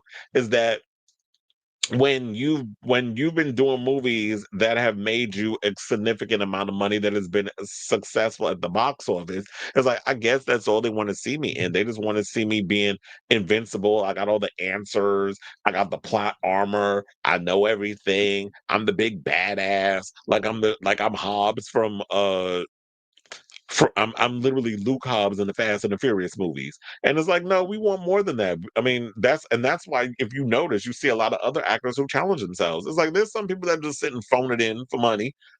Robert Downey Jr. But at the same time, it's just like, they'll just go and it's like, okay, I'm bored. I'm tired of doing the same role over and over. I want to challenge myself. I want to do other things. I got to flex these other muscles that I've worked decades to perfect. I want to show like other sides of my craft. I don't need y'all coming out being bitter like Denzel, who just recently did an interview talking about, I don't watch movies. I'm tired of movies. I don't even go to movies. I'm like, sir, you are a damn actor. Stop it. About I don't I'm tired of movies. So you need to be tired of making them too if that's gonna be your attitude. So He also wanted to say, I just sat in front of that mirror for 3 to 4 hours and watched it all change. There were about 13 or 14 different prosthetics. Subtle, yet I think very impactful. This is what he said about the transformation. By the time I got to set, I was Mark Kerr and I felt it from how he walked to how he talked to how he looked at life. If Emily and I weren't best friends, I don't know what we could have gone. I don't know that we could have gone to the places we went to. The closeness created the trust, which then allowed for the vulnerability, which then allowed for us to go anywhere, which is literally what I just said. And I think it's because of the times of me taking acting classes and learning how that all works. I totally understood where he was coming from. It's like, yeah, you have to think the prosthetics, all of that stuff helps. The clothes, the prosthetics, when you start changing, you no longer are yourself. You start to feel those nuances and you can challenge that character. And that makes you feel more in a way as like, okay, now I can be this person. I don't have to be me. I can just relax and just go in. And of course, with Emily Blunt being his co-star and them being close friends, he just feels like, you know what, I can be vulnerable and I can just allow things to just take hold because at least I'm with somebody that I trust. So let me say. Oh, this I was gonna say. Does it say when it comes out? October 3rd. So it comes out. It said the world premieres in competition at the Venice Film Festival before opening in theaters October 3rd. It is an A24 movie. Um, and I'm definitely gonna check this out when it comes out. At first, I was kind of like, I don't know if I want to go see this, but I feel like now that he's been talking about this, and I want to actually see if he's gonna, I just want to see if he actually delivers on this thing because all this hype and stuff. I want to see if he actually delivers on this part. I was also thinking what I'm gonna do, and I'll probably do it next week or something. I think I want to put because summer's winding down. We're about to hit September. I think I'm gonna put together some of my because this is when things. Yeah, like I said, stuff is starting to slow down. Then I'm gonna put together a list of films that I'm looking forward to seeing that might be standouts that y'all need to get off y'all butts and go out and see as well. So I think I'm gonna put something like that together, like an end of the year movie must see movies of 2025 or something or another. Because there's a couple of movies that I've been seeing that I definitely want to check out, and this is one of them. So if this is the movie that you are gonna go see as well, I definitely want to hear from y'all. Let me know what your thoughts are on this story in the comments down below.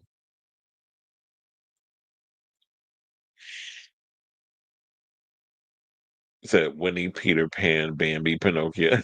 Yeah, they making too many of those stupid movies. He should have got a Grammy for that song "Pop." Child, speaking of Grammys and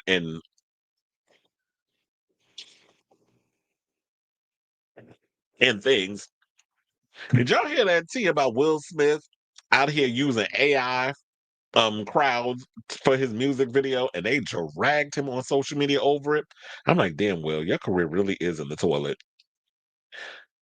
Yes, it is on the second. And it's funny because my friends messaged me. They were like, "Oh, we celebrating your birthday next week?" I was like, yeah." And they was like, they had some Shake Shack tea. They had to tell me too. And I was like, "Cause that's where we used to work." So yeah, so I was hitting up a couple of friends of mine. They hit me up actually. I wasn't even thinking about it because I was like, what am I gonna be doing next week? Because I am off on the second and the third, which I'm still mad about. They didn't schedule me for Tate McRae. But then again, if that's my birthday time, I'll sacrifice it. She is coming back to the garden in October. So they'll probably schedule me for that one, which is fine. But yeah, so the birthday I'm off. The third, I'm actually doing, yeah, I'm supposed to be going to see Nine Inch Nails. So I'm excited about that. So yeah, I don't like working around my birthday anyway. So we said you having a party every day is Shady Pines, honey. Especially on this messy show. All right, so speaking of parties, let's talk about the MTV VMAs. So they finally started releasing, I guess, because the VMAs is in like 2 weeks. Um, or a week and a half, I guess we could call it. So yeah, they started revealing some of the celebrities because I was like, at what point y'all gonna start revealing who is gonna be performing at the MTV VMAs this year? Like y'all need to get on that soon. So yeah, so now they started revealing some of the celebrities that we could be expecting. I'm sure there'll be more that'll be added on that'll be performing at the VMAs on September 7th at via CBS, and it's gonna be at the UBS Arena. So far it's gonna be Doja Cat, Jelly Roll, Post Malone, Tate McRae, and Conan Gray. Those are who have been added to the lineup of artists performing. Now, LL Cool J is hosting, and it's going to be airing live from New York's UBS Arena on Sunday, September 7th. For the first time on CBS Television Network, it will be simulcast on MTV and streaming on Paramount in the US. Well, yeah, they had to move to CBS because they need all eyes on this show. People don't have MTV like that no more. And I've been saying, like, well, I'm hoping under this new regime that somebody at Paramount Plus gets smart and realizes, why haven't we brought over a lot of the MTV stuff and have it on Paramount Plus? Why do people have to go to other conglomerates like a Sling or a Philo or whatever to get MTV? MTV stuff should be on Paramount Plus. It is a part of Viacom. Why are people having to go somewhere else? Like, it does make sense. I just don't know who's doing this stuff over there, or there's some type of contract y'all are caught up in. But it's just like, I feel like all of y'all stuff, if y'all under an umbrella, y'all should be trying to sell that'll bring people to come over and watch your channel, because it's like, I would be still, I still watch the challenge. I still watch the award shows if they pop up. And I haven't watched Jersey Shore Family Vacation, so I'm not even going to sit up here and tell y'all I do. But if there was something that was a clip that I need to check out, or something or another that was mentioned, I would check it out. But if we can get South Park on Paramount Plus, why can't we get any MTV subs? So y'all need to work on that. So McRae's choreography forward performance style is what the VMAs are all about, or used to be at least. The singer released her third studio album, So Close to What, earlier this year, led by the single Sports Car. She also found success with singles Revolving Door and It's Okay, I'm Okay, giving her a few options for her debut on the award show. And also, this will be like fresh right off. Like, she don't even need, well, I don't know if she got any other gigs, but I told y'all the September 3rd and the 2nd, I believe, she's doing MSG. So if she's performing around that time, she'll still be, in the VMAs is that Sunday, because Gaga is performing at the Garden. So, like I said before, if y'all expected her to be at the VMAs, oh well, y'all gonna be asked out, because she's performing the final night of her Mayhem Ball, New York residency at the same time. So she's gonna be there, and I'm sure that they'll take probably something from the show and she'll perform. Or they said there've been rumors about a garage performance or whatever. I don't know if they've done it already. I don't know what's going on with that, but that's been the rumors. Maybe I should have asked around and be like, have y'all heard this or whatever? From people that I work with, but I haven't heard anything. I haven't seen anything. I don't know anything. So we'll find out when that day happens. But at the same time, I'm not going to know until the next day, because I'm going to be working her show at the Garden the same time that y'all are watching VMAs on TV. So Conan is going to be performing Vodka Cranberry, which I actually like that. So I actually like his album. Like, I think this is a really good album, and it's doing really well. If I'm not mistaken, didn't they say when did it pop up in third on the Billboard Top 200 or something or another? So yeah, Vodka Cranberry, he's going to be performing that from his recent released fourth studio album, Wishbone. And this is his first appearance on the show since 2022, when he performed Disaster in Memories on the extended play stage. And I think the extended play, that's like when you first starting out, or you are like a new artist, and that's when they kind of have you come on. Now, Doja Cat's return comes as she launches her upcoming fifth studio album, Vi, which comes out on September 26th. She just released her song called Jealous Type, which has like an 80s vibe. It was produced by Jack Antonoff and Y2K. It's like everybody's working with Jack Antonoff. And there's no other producers out there. And it's no shade to Jack Antonoff, but it's like, he the only person y'all go to? No shade, but also I wasn't that thoroughly impressed with the song. Like, the song is all right. The video was cute. She's up in there singing and showing like a new side of her, but I don't know. I'm not 110% sold on this album just yet. But I'll give it a gander when it comes out, because she's trying to go into this whole 80s era type thing with the shoulder pads and the crazy makeup and the big hair. Like, I'm seeing all of it. So now Malone will be taking the stage for the first time since 2018. He nominated this year for Pour Me a Drink, his collaboration with Blake Shelton from his country record F1 Trillion. Jelly Roll also appeared on that record, but has plenty of his own songs to bring to the forefront in his VMAs debut. And a new slate of performers joins previously announced artists such as Sabrina Carpenter, J Balvin, Somber, and Alex Warren. Mariah, as y'all know, will perform and receive the Video Vanguard Award. Busta Rhymes is going to perform and will be recognized with the inaugural MTV VMA Rock the Bells Visionary Award. And Ricky Martin, who's also set to perform, is set to receive the first Latin Icon Award. So they're coming up with all these little awards and stuff. It's cute. But in regards to the whole Video Vanguard, y'all already know my overall thoughts on Mariah and stuff. I did a whole video on it. It's on the channel. It's on TikTok. It's on the other places if y'all want to check that out. And it seems like a lot of people's agreeing. It's like Mariah's a singer-songwriter. Video Vanguard, really? Like, we don't see it. So y'all may have to retire Video Vanguard and just maybe keep developing new stuff. Like I like the Rock the Bells Visionary Award idea because it's acknowledging people in hip hop, and there's a lot of people in hip hop that are long that is where it's been long overdue that they need to be recognized for their contributions to the culture and to the industry and to music. And Ricky Martin with the Latin Icon Award. It's about time y'all start recognizing Latin icons and the Latin artists who have changed and shook the culture. So he can get it this year. Maybe Mark Anthony will get it next year, or maybe you'll give it to Shakira. I don't know. Chill. Now, if y'all give it to Jennifer Lopez, you know there's gonna be out. There's gonna be some mess with that. But y'all do what you do. So yeah, that's what we have so far. I'm sure they will add more to the show because when it comes to the VMAs, they can't just have like 5 or 6 performers and that be it.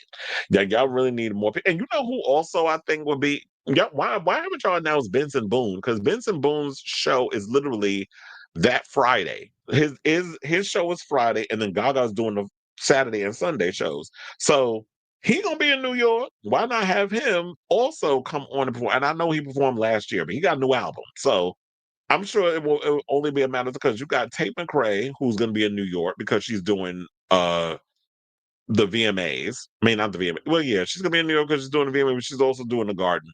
Benson Boone's also doing the garden. Um Gaga's doing the garden. So all of these people in a way are nominated, I believe, because I think Benson is nominated for VMA. Why not ask him to be on? I mean, unless there's a scheduling conflict, he got a show, then he can't do it. But I don't know. I haven't checked the schedule, so I don't know what it is. I just know he's coming that Friday, which is I think the 5th, right? Yeah. So I definitely want to hear from y'all. What do you guys think of this story, and who do you think would be a good idea to have performing at the VMAs that they haven't tapped into yet? Whatever your thoughts are, let me know in the comments down below.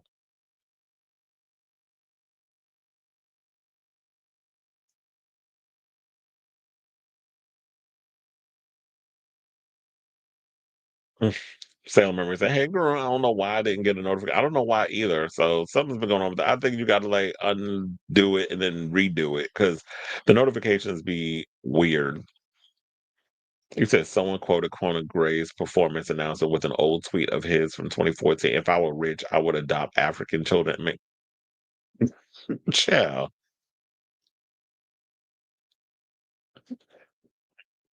Sabrina played at the extended play stage in 2023, a few months before Espresso hit it big. It's not, yeah, I'm not excited for either. I wasn't even that excited for Scarlet. The antics overshadowed the music for me with Doja. I also just kind of outgrew female rap music. Yeah, it's not really hitting like you used to. I'm not all that excited for Doja either.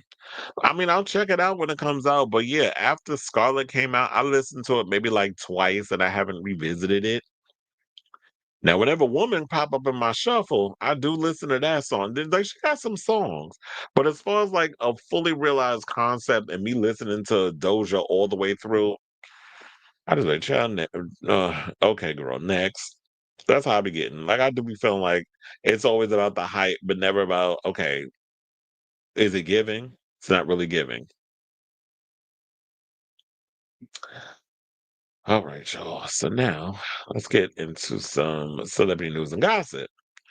Let's get into the Little Nas X So yesterday, because yeah, I didn't get to do a show, Lil Nas X finally got out of the jail. And now he's spoken out after pleading not guilty to 4 felony accounts where they're trying to say he gonna spend years in jail. And to me, I'm calling cap on that because I'm like, there have been people who've been in similar situations, if not worse, and have gotten a little slap on the wrist. But here we go. Let's go after the little black gay boy and throw the book at him, which we go to show that the system was definitely created the way it was supposed to. They also said that he posted $75,000 bail. So on Tuesday, the rapper, whose real name is Montero Hill, uploaded a video to his IG story in which he assured followers he would be okay after pleading not guilty to 4 felony charges on Monday. He said, "Your girl's gonna be okay, y'all. Okay, she gonna be all right. The Grammy winner looked away for a moment, letting out a tired laugh before he continued. That was effing terrifying. That was terrifying. And that was terrifying last 4 days, but your girl's going to be all right." Now, the Atlanta born rapper was arrested early on Thursday in the Studio City neighborhood of Los Angeles, where officers alleged they found the 26-year-old walking nude on the street shortly before 6 a.m. Authorities claim he charged at officers when confronted, leading to his arrest. Suspecting a possible OD, police transported the musician to a local hospital where he spent several hours before being taken to jail. Now, there was another story that I had saw that when I started hearing about like when he was naked and what some people was doing, I'm like, oh no, that is just messed up. So when I get to the rest of the story, y'all gonna gag. So TMZ, as y'all know, was the first to report the rapper was seen wandering the streets and all that other stuff, right? So a subsequent video when we saw the video and all the other stuff, we saw that he was in his underwear pumping down the street. No, no, no, no. Go ahead, babe. We saw all of that. I don't know why I wanted him to start singing Chaperone, doing good luck, babe. We said, go ahead, babe. But then we saw another video when I came and did a follow-up of him being butt naked. Well, apparently, some shady ass, money hungry individual who claimed to be present for the rapper's walk grabbed his boots from the street and listed his boots on eBay, seeking $10,000. So you out here trying to grift off of his pain, which kind of pissed me off. And this is what goes to show you that I was correct in what I was saying before. Nas is surrounding himself with people. Well, I don't know if this person was with him, but it felt like maybe they was. People are coming around him that are using him and taking advantage of him. And now you're using his situation as a way for clout and a way to make money off of his pain. So now you selling his boots on eBay for 10 grand. Well, I hope you get your money and you save it up, because if anybody else would have any kind of crazy sense of wanting to be around Joe trifling behind, they'd be a fool. So the industry baby rapper was charged with 4 felonies, 3 counts of battery against a police officer, and 1 count of resisting an executive officer. Entertainment Weekly learned Lil Nas X pleaded not guilty to all 4 charges at his Monday arraignment, and per Reuters, his bail was set at 75 grand. An LA judge additionally ruled that he has to attend Narcotics Anonymous meetings upon his release. He was released that afternoon, according to TMZ. So, you know what? I'm hoping that him going to NA meetings will definitely help him out. Will definitely get him to a place where he can get better care for himself, because he definitely is going to need it. However, I do worry about him that trying to stay on the straight and narrow. I do feel like that he needs to surround himself with people who genuinely care about him. I know his father recently came out and told reporters that his son was in good spirits, that he's remorseful for what happened, and that his son is going to get the help that he needs. I hope that's true. I hope that he gets to a place where you actually help him out and realize that, they said that they shared tears, they shared laughter. He was a great spirit. He's going to be great. Like I said, God is good. But can we not bring the Jesus stuff in and he okay and all that? Because that's that typical, okay, we not really addressing the issue thing that we do in the Black community. Whenever it goes, God is good. And remember, okay, was he good when your son got locked up in fucking jail for acting a damn fool in the streets and doing drugs and hanging around with the wrong crowd? Let's stop bringing all that Jesus, biblical crap in situations when this is like real life, and the fact that he could have died. Oh, I was gonna say, worse. What is worse than death? Like there could have been many scenarios, and I feel like the pressures of this industry, the price of fame, the vultures that come out and want to latch on to celebrity like leeches because this is as close to a celebrity they're going to get. It's like you don't genuinely care about these people, or you care about is being in close proximity and making a coin off of them. And you clearly saw this boy was taking advantage of it. The struggles of him trying to find his way in this industry after he done pissed the black community off, who pretty much, in my opinion, I don't even think had his back to begin with. Um, the gay community did because he's an openly gay man. And if he would have just stuck with that community and did the music that needed to be done, I feel like his career could have been on copacetic. And I also think the stunts and stuff didn't help either. So that hurt him. And that's kind of the annoyance that I've had with a lot of people too, because with all this, y'all think every goddamn thing is a conspiracy or a publicity stunt. Sometimes people do just be going through some things. But then again, I do understand people's gripe because when you've been so busy in the whole boy that cried wolf type scenario, when you finally are out here crying and doing some stuff, nobody believes you. That's why y'all got to be careful with the type of image and mess and stunts that y'all be pulling out in these streets. So when you actually going through something, when you actually getting stabbed up for real, when you actually go on drugs for real, when you actually having a moment, then people gonna be like, okay, this bitch playing. I don't trust him. He just out here pulling stunts and shows and stuff. And now I don't know to believe him. But I don't know. Something about this felt different. Then there was people like, but who goes out with clean underwear? He not slurring it. He not doing this. First of all, everybody take drugs. People who take drugs, everybody's reaction is different. So for you to sit up here and try to be like, well, you don't be acting like this when you think everybody Chris Rock in New Jack City, you think that's the level of crackdom that or drugdom that somebody be out? That's your level of they gotta have shitty drawers on or whatever the case is. There be some, let me tell you something. Being out in LA, especially, those some new kind of drug addicts. Because I be seeing some of the most functional, cleanest people you ever see out in these streets. And then you be seeing them over there shooting up, smoking they dope, doing all kinds of stuff. So there's levels to this. There's people that really know how to keep themselves maintained and be on that stuff. So unless you've been around it, unless you witnessed it, unless you've seen it, unless you know anything, people just need to shut the hell up and stop just always trying to compare. Oh, is this what he? I don't think he was on them job because he wasn't acting this way. He wasn't doing it like that. I'm like, okay, so you the damn expert. Because clearly you have to be on the stuff if you know. Me, I'm an observer, so I've seen these things. And like I said, living in LA, when you be on the public transportation, you be doing all kinds of stuff. It's like you be minding your business, all of a sudden, like, this motherfucker about to do drugs, like literally in front of me, like it's nothing. And they be all, you be surprised the stuff you see, especially the time that I was living in Los Angeles, where it's like, this is too much. I'd rather come out to New York where I know what I'm dealing with, because y'all be on a whole nother level with them drugs and things. So Nazi, get well. I definitely hope that you work things out and all the other stuff. Cause and then once you get yourself together, then take the time to really focus on who you are, get your music out here. Like hopefully Columbia Records has your back and you'll be able to come back stronger than ever because you definitely need it. So yeah, I want to hear from y'all regarding this whole story around Lil Nas X. What are your overall thoughts? I'll definitely keep you guys abreast of this story as it continues to develop. But in the meantime, let me know what your thoughts are on this story in the comments down below.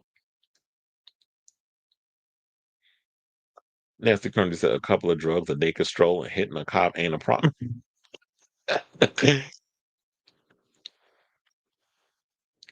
I don't want to be so quick to be like blaming the cops, but the way these cops been acting lately and ICE and all this other stuff under this administration, I don't trust nan one of y'all.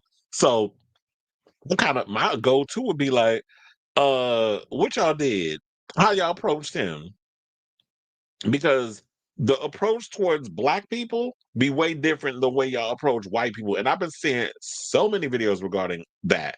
Like there was this white girl that I saw a video of where she was trying, I forget what it was that she was trying to do, but she kept bringing up, oh, she's an attorney, da da da da, so on and so forth. And they was literally trying to put them in handcuffs. The other girl, she was resisting at first, but she hadn't put on the handcuff. The other white girl, her friend, running on with the mouth, resisting, kicking, doing the stuff. And the cops was showing so much restraint. There'd been Latoya or LaQuisha. Oh, they would have maced her. They would have had her on the floor. They would have shocked her with they would have did all kinds of stuff. They have no problem going Breonna Taylor on a lot of y'all, on a lot of black women. But when it's them white girls with the blonde hair and shit, oh, they be handling them with kid gloves. We see how y'all be treating people based off of, you treat your own versus the other. We've seen it. I mean, unless you anti-Israel, then it's like, oh, everybody get it. Y'all, all gloves is on. It's like y'all be more comfortable what goes on with Israel than them. Then it be, but then it's a different story when it's the regular white girls. But if you pro-Palestine and you white, oh no, everybody get it. Y'all all equal at one point. Like, fuck, I don't give a fuck you white. Um, I think it was another stunt, but I was hoping that wasn't the case for this scenario. What I don't like is conservatives and Bible thumpers. Okay. Wait, I guess you didn't finish. You said Bible thumper using this to say this is what. Um. First of all, conservative and Bible thumpers, y'all got way bigger fish to fry, and about that bigger fish to fry is that video I did on the homosexuals within the GOP and a lot of the hypocrisy that goes on in that, and the fact that Grinder blew up every time there's a convention or whatever the case is. So y'all got bigger fish to fry within your own clergy and within your own political climate that y'all need to be worrying about than trying to play around with this whole, oh, if you this what happens when you play with God. Y'all play with God all the damn time. Y'all sit up in here cosplaying and tweaking and changing up what's in the Bible and all this other stuff to fit your own narrative. So we're not even gonna go into that because I can go in and let have when it comes to the hypocrisies of the church. One of my coworkers that I'm with at City Field was telling me about that he worked the Nassau Coliseum event recently, and it was like a mega church event. And he was like, I was like, it's a cult. It's like it's a whole nother. And I was like, yeah, they voted for Trump. So these people are cooked. Well, so and you said as if they don't be disrespect. Okay, that's why I said they disrespect that man on the daily anyway, and profit off of misinformation. So my only problem with Lil Nas X is that if you are going to take on religious themes and try to play that into your music and use it as your art, you actually need to know what were you trying to say in regards to that. Like I totally understand what you're talking about, like how religion and hypocrisy and all this stuff, which is something Madonna is way better at constructing because she grew up Roman Catholic.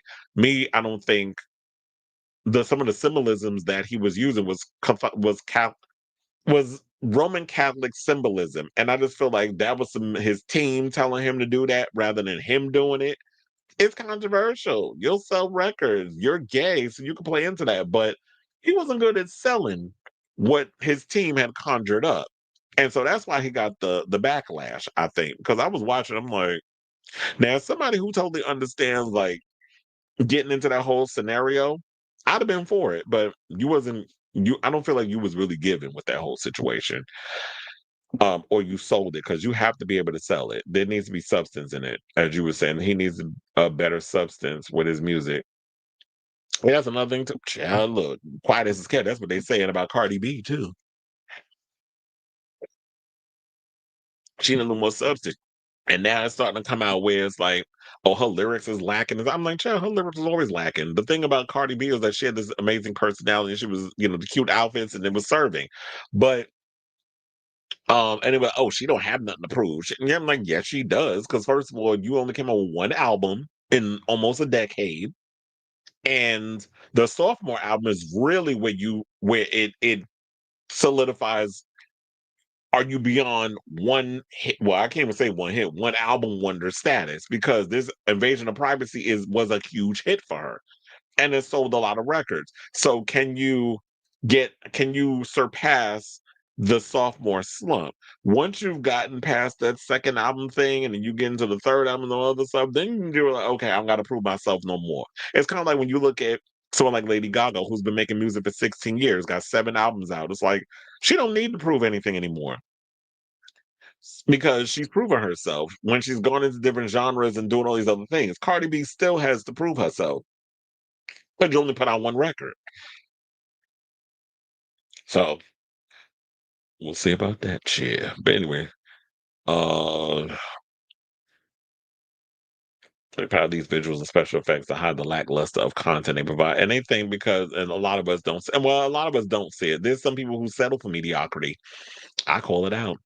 I know he was being frivolous with religion, but some people just don't take that seriously. Makes sense for atheists and agnostics. Extremely, I think he's a Christian. Yeah, and I feel like you should have focused more on that because being a Christian is different than being Catholic. I just think like thematically the way they preach. I like hot box, but I don't typically like. Yeah, you know what? In a way, I'm not a big Lil Nas X fan either. There's some people that's because he's a gay black man, he's attractive, and those things is true. But if the music ain't given, I'm not just gonna blindly support somebody because they cute and they happen to be a homosexual. Like I'll support and I'll talk about you if you got some good stuff to talk about. Yeah, and a lot of people do eat it up because I think they want that feeling that we got that we were growing up because we were lucky enough to witness so much great talent coming out in like the 90s and the 2000s, 2010s and that sort of thing.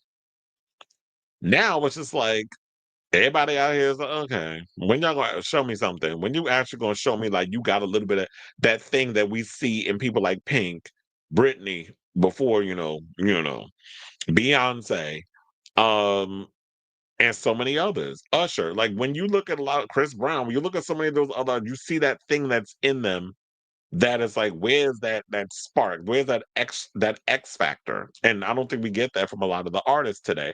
I mean, you might get it in people like Sabrina Carpenter and Chappell Roan and um a couple of others, but and I also see it in Benson Boone, but still got years of work to put in. But once he's realized he could be beyond the damn backflips and all the extraness. Anyway, let's get into this mess because this might be a long one, but I'm gonna try not to play this whole damn video because I know it goes on. But there's a peak moment where I was like, "Oh yeah, we're gonna go with it. Let have." Let's talk about this funky Dineva Tamar Braxton stuff. So, as I was ready to go live, literally 20 minutes before I went live, Funky Dineva went live on his stream, and finally was like, I'm breaking my silence on everything that's going on because this is going too far. I'm tired of getting caught up in the mess, and what you're not going to do is use me for whatever it is you got going on. So, for people who have not been familiar, I'm gonna just give y'all a quick synopsis. Once upon a time, not that long ago, Tamar Braxton went on social media and started talking about how she went and woke up in a pool of blood, missing teeth, a bunch of other stuff.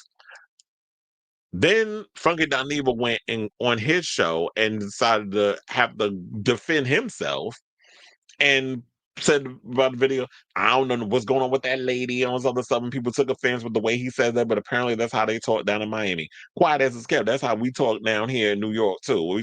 I don't know that man. I don't know that lady. That lady this. So it's like you're just being funny with it and all this other stuff. But he was out here defending himself because he said that there was video footage of that show, and I think it was his birthday weekend. He and Tamar went and hung out. They wound up at this spot.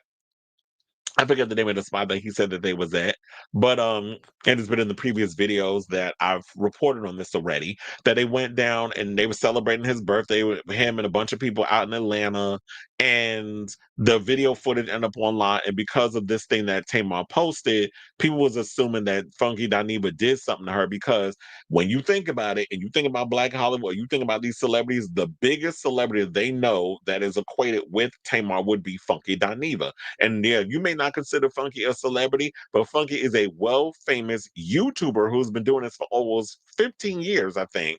And so they're gonna put two and two together. People up in here being messy. He's been windmilling and defending himself on social media all the time. He even posted a thing on his page. I didn't even think about posting this or bringing this up again, but since we here, let me go look for it. I was like, why is Omar Ayuso from Elite popping up on my page with his little mullet? Let me see if he's. Oh, I thought he was. Oh yeah. So he posted this because I'm gonna bring it up right now.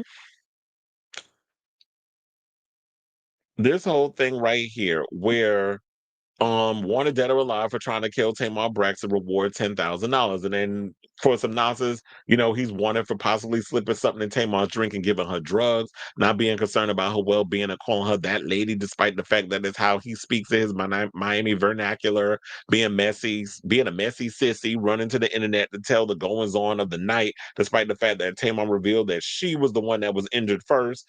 Yeah, so it was like he didn't even say nothing. It was all her. She posted all this stuff on social media. So he said, so basically what all of this is, and it goes on and on because it's pretty long, and I did a video on it yesterday, so I don't want to go through that again, where he was basically saying like, um, all the things that y'all was accusing me of in the comments and in messages and all this other stuff, this is all the things he's putting that he's accused of. And so that's where it was left at. Let's go over to this other thing, which I think is also in his Instagram, because I literally just I saw it on Ice Cream Combos too, but I saw it also on his page.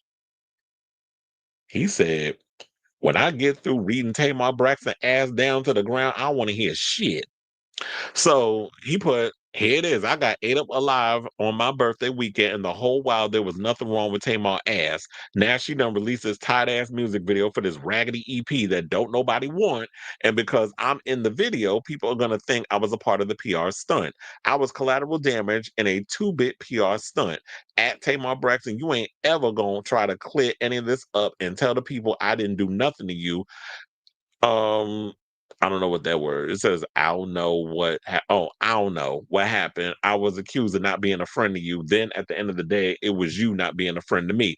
I didn't deserve any of this, and I'm deeply hurt. So, um, what the whole situation was, in case people are not understanding what was going on. So a couple of weeks ago, Funky Dineva did reveal on his show that he was going to be going down and shooting a music video for an artist, and he couldn't reveal who it was. I didn't even come to think, because that it might have been Tamar that he was talking about. Because if I want to channel my inner Mariah Carey, these days, I didn't even know she sang. That was kind of like how I was feeling about it, because she's more or less known for her shenanigans and being messy and all the melodrama that she be doing on social media and on the reality TV shows, and acting like she a gay man trapped in a black woman's body, or all the little isms and performative shit that she does. I didn't think enough that it'd be like, oh, well, because he and her been so close lately, that he was doing a video with her. Come to find out that's what he did, and had messy ass Mendices in them teeth in that video too. So I'm like, really? Whatever. So it's gonna look like something more or less out of Love and Hip Hop than an actual music damn video. So that's what he's alluding to in this whole situation, that all of this stuff that's been going on regarding him and Tamar pretty much is a publicity stunt. And she was using this to promote her tight ass music, which is what he said. Those are his words, not mine. So yeah, said this, and then this is the where it said the other thing that I posted, and then that's when he said, this is when I saw this class. He said going live at 11 a.m. And when I looked at the time, I said, oh, wait a minute, that means he live now. So I took my behind over to the social media, aka the YouTube, and decided to see what the heck was Dineva talking about. Which brings us now to this. So we're gonna play a bit of it. I just wanted to get to some, so it might be like a good 10 minutes or whatever. We'll get to that and then we'll talk. If y'all want to see the whole full video, you're gonna have to go over to his YouTube and watch the whole thing. But I just want to play some of it, and I'm really hoping that we don't get ad plays and stuff. But if we do, we're just gonna have to bear with me. So please hold. Name a universe, name a planet where people start accusing you of doing something nefarious to somebody, and you just sit back and you don't say anything. I want y'all to name a world where people accuse you of drugging somebody, doing something wrong to them. That faggot ain't nobody friend. That sissy punk ain't never been nobody friend. He hate black women. I know he did. Let's clear up something very quickly at the top of this video. There seems to be this misconception that I ran to the internet told what happened to this girl, and then all of this other stuff happened, and that is not the case. That is not how it happened, okay? For the record, so many of y'all out there are so committed to disliking me and only wanting to view me through the lens of being some messy punk that you can't see the forest for the goddamn trees. Tamar Braxton took to her social media first and wrote she almost died in a pool of blood and fell out and all of this different stuff. I found that out at the same time y'all found that out. Okay? It wasn't until I get ready to log on my show and I'm looking on the internet and everybody, oh, that junkie was with her last night. I know he did something. That's why you got to watch the friends you keep. He did. Somebody up there knows. At first, it was cute. It was just a few little comments. Big deal. I've weathered far worse storms. Then all of a sudden, it started growing legs. When I logged on to do my show, there was 7,000 people sitting in the hallway waiting. The entire chat said, Tamar, tell us what happened to Tamar. Tell us what you did to Tamar. Tamar, you know what we want to talk about. He want to talk about everything except Tamar. I wanted to avoid everything with Tamar because y'all kept hounding me. Tamar. My response was, I don't know what happened to the lady. All I know is the lady called me and asked me for Dr. Heavenly phone number because she said 14th was missing. I don't know what happened to the lady. At the point in which I said, I don't know what happened to the lady, Tamar had already told far worse that she had woke up and almost was in a pool of blood and all of this type of stuff. So y'all got it twisted, all right? So that was that. I'm thinking I'm clearing it up, all right? Now listen, maybe there's a world where I shouldn't have even said that.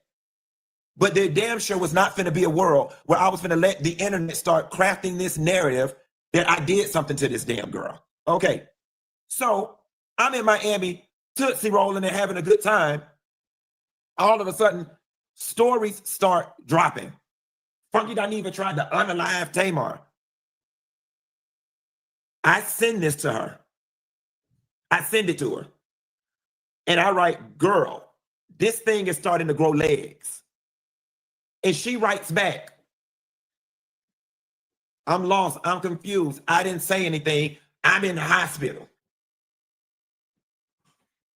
Now, what I could do with that? At the point in which somebody tells you they're in the hospital, you can't continue bothering them with petty internet drama. So when she hit me with the Uno reverse, I'm in the hospital, I just wrote back, you know what? Don't worry about it. Get well. I can weather this. I've weathered worse. The whole while, the whole TikTok, the whole YouTube, everybody is going, think pieces down to the ground. And let me explain to you why this moment right here is so necessary for me and so gratifying. In this particular moment, it actually has less to do about Tamar and more to do about all of y'all out there that dislike me so bad, and all of y'all out there who are so committed to this narrative of me being some type of messy punk, a messy sissy. Y'all have to eat crow like a motherfucker right now, and I am loving every minute of it. Oh, baby, you internet detectives knew all the ins and outs of everything, and y'all just knew what the hell was going on. And the whole time, baby, I was in my bed and somewhere in Miami. Y'all knew every damn thing. And the funny thing about it is, now that the shit's coming to the surface, you watch and see these same internet detectives, instead of just taking your L, or instead of just saying, you know what, dang, I was wrong. I don't even want you to say I'm sorry, because I know that that's too big for the level of emotional maturity many of y'all carry. I don't even want you to say I'm sorry. Is it too much to get you to just say, damn? Because y'all sat up and assassinated the shit out of my character over the weekend. when all in all, I'm just as clueless to the whole situation as y'all are. So over the weekend, after she said, I'm in the hospital, I said, you know what? Get well soon. I'm going to do my best to enjoy Miami and going about my business. I'm steady texting and calling different people in the crew. Nobody's answering the phone for me. One person texted me back a few hours later and was like, you know, I was busy, sorry, and just gave me a very vague, y'all should talk. The other person not answering the phone at all. All right. So I said, fine. I'll just let the internet eat me up. The lady not doing well. The lady is recovering. I don't know what's going on with the lady. I'm not going to bother her about clearing my name and something medically wrong don't happen to the lady. Now, keep in mind, at the same time she posts, I almost died and is found in a pool of blood, she still texting me. Friend, oh my God, friend, I don't even know what happened. So I wrote back, wait, I'm confused. You went to bed and you woke up and 4 of your teeth was missing. No response to that. But then later, texting about every damn thing else under the sun. So I'm like, okay. As this thing starts growing more legs, I'm over here getting nervous, like, okay, like, girl, she gonna need to say something. Let me check in with her. Hey, girl, how you doing? Say, my girl, what the hell happened? Zero response. But you all in your Instagram stories posting cryptic messages and posting messages and whatnot, so you see your phone. And just like every other adult and every other entertainer and every other person that got a project coming out, you're glued to the blogs. So you see, and because I know you and I know how much you dig in the comments and you concerned about what people say about you, you see what these people out here doing to me. You see what these people out here doing to me. And you just ain't gonna say nothing. Now you not even responding to me. At a minimum, had you would have wrote, friend, I'm fine. Just let it ride. We'll talk later. I'd have been fine with it. Let me just be in on it. Or maybe if there's nothing to be in on, the fact that you were willing to just sit back and let me be collateral damage and all of this, even if you didn't want to say nothing publicly, you could have said something privately. Like, damn, friend, you caught up. The whole while I'm being accused of not being a friend to you. I'm being accused of being a messy sissy that ran to the internet to tell your business when that's not even how it happened. The whole while, even then and even now, I'm holding on to your business. I'm trying to protect you medically. I'm trying to protect you romantically. Even in this moment, I'm trying to protect you medically.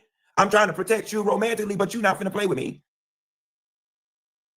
So yesterday, I'm laying in my bed, minding my business like I always do, despite the fact that y'all want to make me out to be so messy. I'm minding my business like I always do. And I'm getting text messages saying, okay, now wait, what's going on with you in this video?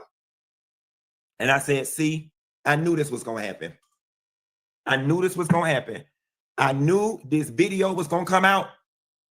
And then the narrative was going to shift to they did all of this for a PR stunt and he in the video. They did not do anything. Yes, I was in the video. I just wanted to be in on the joke. I would have went along with it. So now here is where I'm at with it. You gonna pay me for my pain. You gonna pay me for my pain. Everybody here want to hear what I got to say, and I want to get it off my chest. And now he just clout chasing. This is the clout chase part, because now I'm finna make my money off the situation. Since we promoting albums and everybody only care about they side of the aisle, you finna pay me for my pain. All my money that I spent in Miami this weekend, being rich and fabulous, I'm finna make it back off of your ass. Since people are now disposable, and since people are now can just be leveraged for promotion.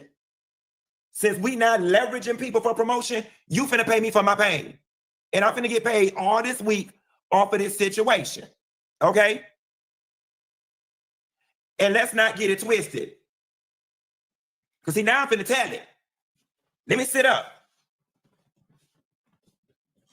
Now I'm finna tell it. Before I tell it, because I'm finna tell it. I'm finna tell it. But before I tell it, last night,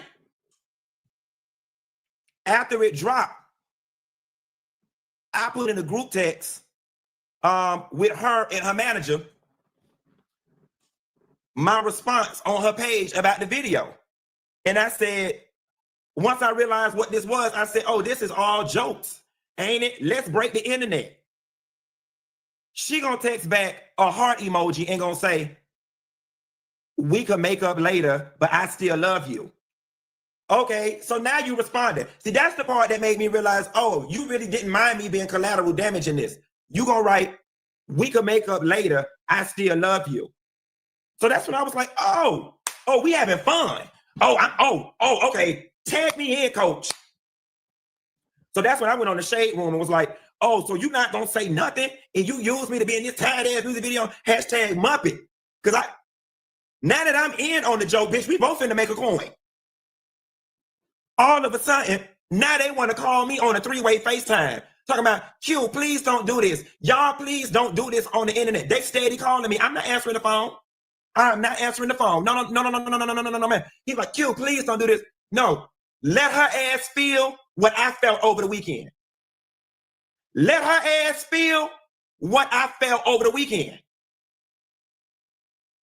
She talking about, so then she gonna write, let me read this shit. Let me read this. Then this lady got the nerve to write, please don't ruin my project. I've spent so much money of this. I spent so much money for this project. This is my career. Girl, this is your career. This is my life. Are you serious right now? These people accuse me of doing some of the most heinous things I've ever been accused of on the planet. And the only thing you got to say to me in this moment is, please don't ruin this for me. I spent my money on this project. This is my project in my career. When all I was asking was for you to go back to your stories and put, Funky Dineva didn't do anything to me, guys. I was resting. I should have said something earlier. That was all you had to do, and it could have been done with on my end. Even in this very moment, that was all you had to do, and it could have been done. Before I even tell y'all the rest, I woke up this morning. Her publicist called me. Q, what can we do to put this thing to bed? Tell her to go in her stories and write, Funky Dineva did not do anything to me. I should have said something sooner. This was about 40 minutes before I even decided to do this live. I told him I'm sitting up right now to brush my teeth. She got between the time I brush my teeth and I walk my ass down to my YouTube studio to make this video. Still ain't said nothing. You had an opportunity to put the lid back on this can of worms. Still ain't said nothing. But yet I'm supposed to sit here and be concerned about your project, and I'm supposed to be concerned about your career. And something as quick as a 20-second post, just a little 20-second, and her publicist was like, well, hold on, Q. I need you to take the time frame off of it. She's in mommy mode this morning, baby. I don't give a damn if she got to drop her baby in the carpool line or take her baby to the optometrist. That ain't got nothing to do with me. She better do it to the damn stoplight. It takes 20 seconds to say, y'all leave him alone. That's my friend.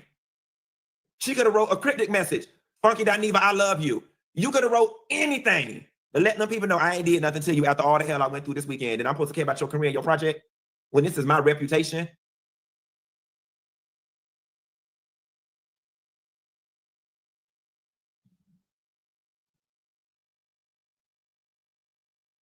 Support me. Don't say anything. You got offended because of what you said, not because of anything I said. Now, I'm going to back up. There is some truth to that. She never once said my name. She never once said my name. And in hindsight, I'm going to be honest. And in hindsight, perhaps if I didn't make the video saying I didn't know what happened to the lady, it may not have garnered the amount of attention that it garnered. I accept and I acknowledge that in hindsight. However, it doesn't change the fact that there was tons and tons and tons of people saying I did something to you and asking me about it. You was the last person seen with her. You was the last person seen with her. All right, so it gets lengthy. If y'all want to watch the rest of the video, y'all could probably go over to Dineva's page and go and see it. But I just wanted y'all to get a bit of the meat and potatoes of what happens. I know it goes on and on and on. We got other topics we got to get to, and I got to get to work, so I can't really be up on here just like spending the whole time get into this whole thing. But yeah, definitely go over to Dineva's page and check out the whole thing. Drop some comments. But you want to know something? I 110% agree with him on this. One of the things is, if I'm cool with you as a celebrity or whatever, if you're supposed to be my friend and we've been hanging out, we've been kinky and we've been doing a bunch of stuff, the least you could do is get up on the line and be like, you know what, Donnie ain't got nothing to do with whatever's going on. Leave him alone. But it felt like that you wanted to use me as being one of your big friends, your most famous friend, and you wanted to use me to sell whatever this is. And I've seen like the clips of whatever this video is. Child, I've seen better acting in a Tyler Perry play. So um if this is what you want to be out here promoting, and this is what you want to give people mediocre ass, lackluster Negro nonsense in music video movie form, then you go ahead and do that. But what you're not going to do is fuck up my reputation, put my career and stuff on the line because you're trying to make a couple of beans or some tight ass R&B. We're not doing that, because what I'm going to do is this sissy gonna get on the line and read your ass down to the goddamn floor. And which pisses me off about this is she got a publicist who's stupid about, well, what could we do to fix this? Y'all lack common sense over there in this industry. Like, there got to be a lot of dummies running around where y'all can't even sit and figure out what needs to be done in order to not make me look like an asshole out here, because people are out here saying all kinds of crazy stuff. You got certain YouTubers and stuff that's running with this story and making up a bunch of stuff. I've seen Sherelle World and her husband up in there with their little video, and then you had the bald-headed one, Tasha K, up in there saying all the shit she was saying. You already know she got to axe the ground with him, so she's gonna be saying stuff like that. And nobody's saying Funky Dineva is innocent in some things. There have been some things that, yeah, he be messy for too, and at least in this video, he owned up to his mess. But when you got people out here thinking that you're gonna let people think that I drugged you, that I did some stuff to you because this is a way for you to sell your music, okay, bitch, you're not my friend. And if we not, because of this, friends don't do this to people. And you wanna know something? Y'all want to be up in here talking about Lil Nas X is messy and drama and stunt queen and all this other stuff. This bitch is the queen of stunt queens. But y'all continue to let her get away with murder. And now, when y'all find out, and I'm sure that that's what this all is, because if you're thinking about it, it's all been a publicity stunt. And her sending a message, please don't mess this up for me because I spent all my whole money on this situation. But you realize in that moment that, yeah, you were going to roll out your music in a certain way. But with all of this, it was like, okay, so you're just going to create this scenario that's not even true and use me as a sacrificial lamb to sell your stuff. So fuck my drag, right? Fuck my feelings. I'm me, and whatever it is I'm going through is not worth it. The juice is not worth the squeeze. So it's like all this time that I invested in being a friend of yours, you was willing to put that on the line to sell this shit you call music? Okay, your little tight ass EP. If this is the game we playing, sis, then you seem to forget. You have a little thing that you do where you can just throw up your phone and run off with your mouth. I have a whole platform where I do YouTubing and gossip and stuff for a living. And I could just talk. And now you out here looking like Boo Boo the Fool. People gonna believe what they want to believe anyway. And this video is not for them. Talking about the video that he made is not for them, because you're gonna have your haters. But I owe it to my fans. I owe it to the people out there that they need to know what's going on. And this is why I always say, this is why I take the Wendy Williams approach to it all. I talk about the celebrities. I bring up the stuff that's going on. And when I'm done, I close my laptop. I go about my business. And this stuff, I'll leave it right where it is. I don't sit up in here and worry about 24/7 what this celebrity's doing, what that celebrity's doing. There's a lot of work that goes into putting these shows together and bringing it to y'all. But I don't live my life day to day in and out on what people's celebrities and shit is doing. When I get around to it, we talk about it. And so I'm sure this video is gonna blow up where there's gonna be a lot of people talking about it and all this other stuff, and Dineva gonna still be out. Look, you said what you need to say, you put it to bed. People gonna have their opinions, people gonna believe what they want to believe, and it is what it is. But you can't sit up here worrying about what other people think. But I do agree with him. It's like this is my life, this is my livelihood. I make money doing this. So for you to sit up out here and just make up a whole scenario and use me as a sacrificial lamb. Oh, the video was like 24 minutes. I don't even know how much I actually played, but yeah, it was like it's a 20 because I just refreshed it. It's about a 24-minute video. So I probably played majority of it. But yeah, just definitely go check it out. I definitely want to hear from y'all. What do you guys think of this story? Because this is all kinds of messed up, and this is why you gotta leave women like Tamar alone. She is, you know what? Your album, you should have took that name from Cardi B. Am I the drama? Yes, yes, and yes. You've always been the goddamn drama. And she is definitely the type of chick that everybody, men, whether you eat pussy or you wish you had one, stay away from her. So let me know what you guys think of this story in the comments down below.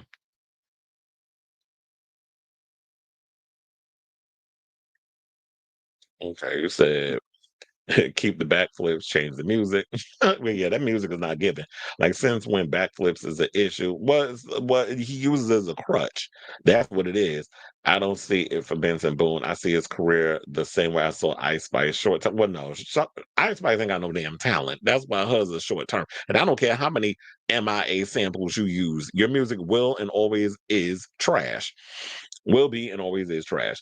Um, Benson Boone, I definitely think he has some star quality in him. He just needs better producers and songwriters. He don't give artists, but he got a good vocal. It's like he's a good singer. He just need like he needs himself a good Bowie Springsteen moment. There are no friends with celebrities in this, and that's why I said it's like I would never want to be friends with these celebrities. I've encountered celebrities, I've been around them, but I'm like, you just a whatever. I don't trust you. Nice to meet you. I go about my business. I like being around real freaking people because it's like you can't trust these celebrities. Like, what is your motive? Everything with them. I always feel like y'all got a motive. Y'all got ulterior. Y'all got yeah, you got ulterior motives basically. I got diagnosed with upper respiratory infection and add my allergies. Wish me a speedy recovery in time for my cruise. Oh, you going on a cruise? I forgot. Speaking of which, well, I hope you do get better. But in just besides that, isn't Felix on a cruise this week? I think he was mentioning that, so that's why we haven't heard from him in a while. So yeah, it's a lot of crazy stuff going on. Because I was like the other day, I was worried that I was going to get sick and I wasn't going to be able to do this Mayhem bowl yesterday because it was like it was felt hazy in my eyes and in my forehead. I could not. I was like looking crazy at work on Monday, but I powered through it. I know people was probably looking at me like, "What the hell's wrong with him?" But I was like, I was going through it, but I powered through it. I didn't even eat or nothing. Like I wasn't hungry. I was like, I hope I'm not getting COVID or something because that'd be the worst. But yeah, definitely take care of yourself because the worst thing would be going on a cruise and you're gonna be sick. Because nobody wants that.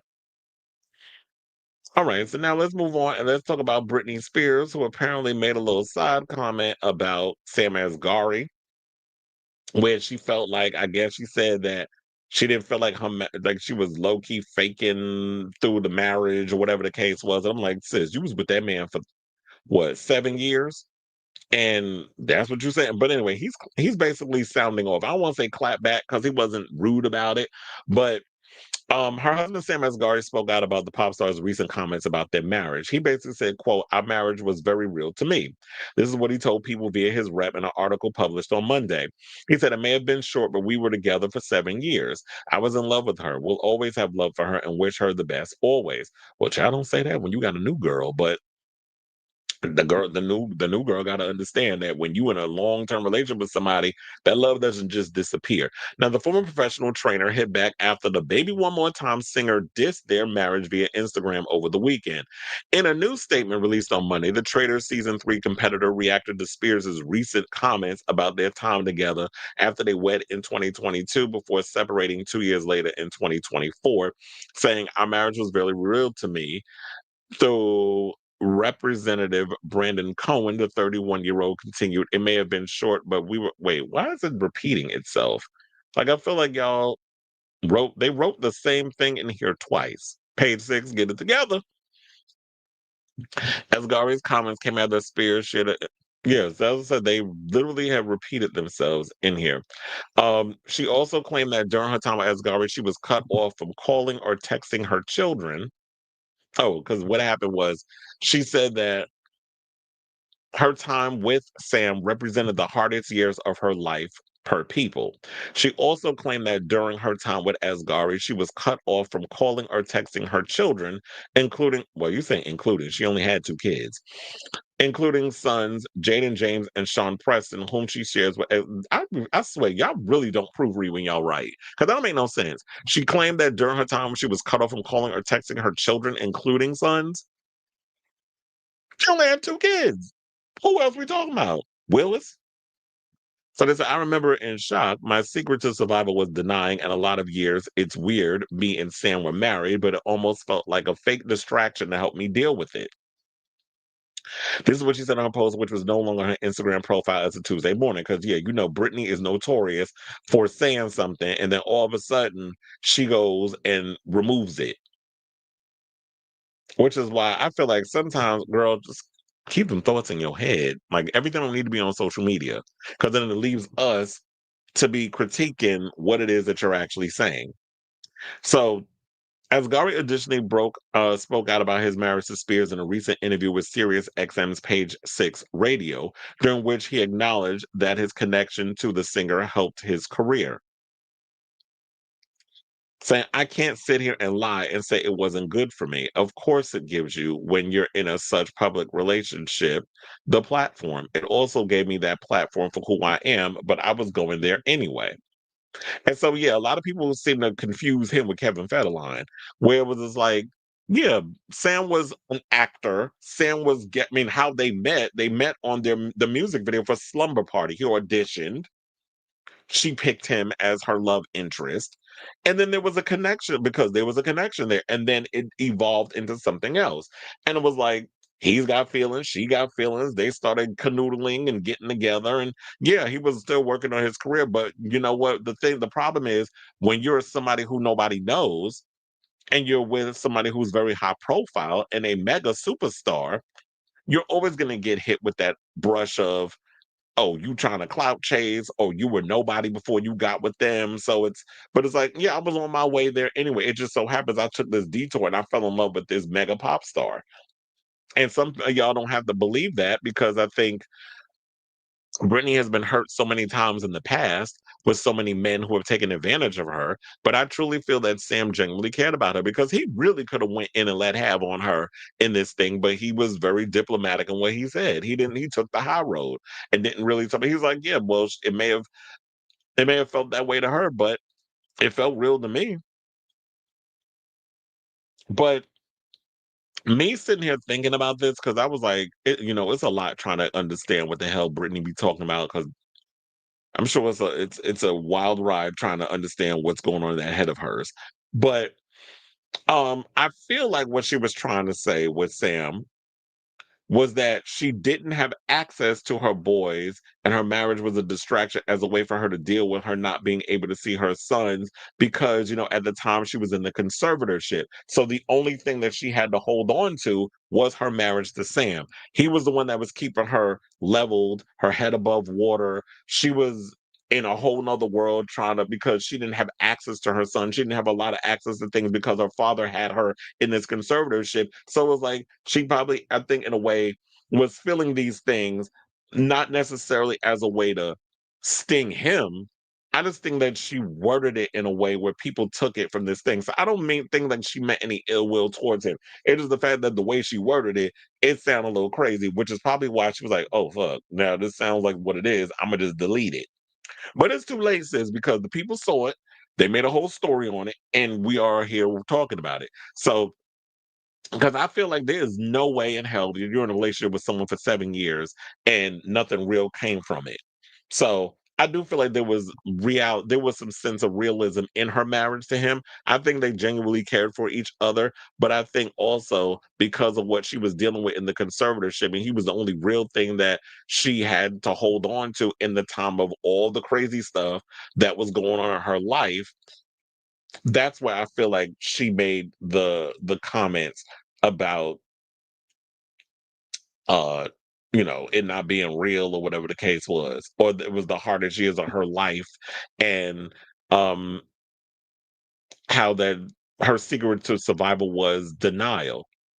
And it was like, yeah, she was in denial about a lot of stuff. So it was like with all the stuff that her father was putting her through and the conservatorship and everything, she just decided to go into this place of like just pretending that things were what it was. So that's what I'm thinking what she was meaning by it. Could be wrong, but me analyzing, and this is Virgo season.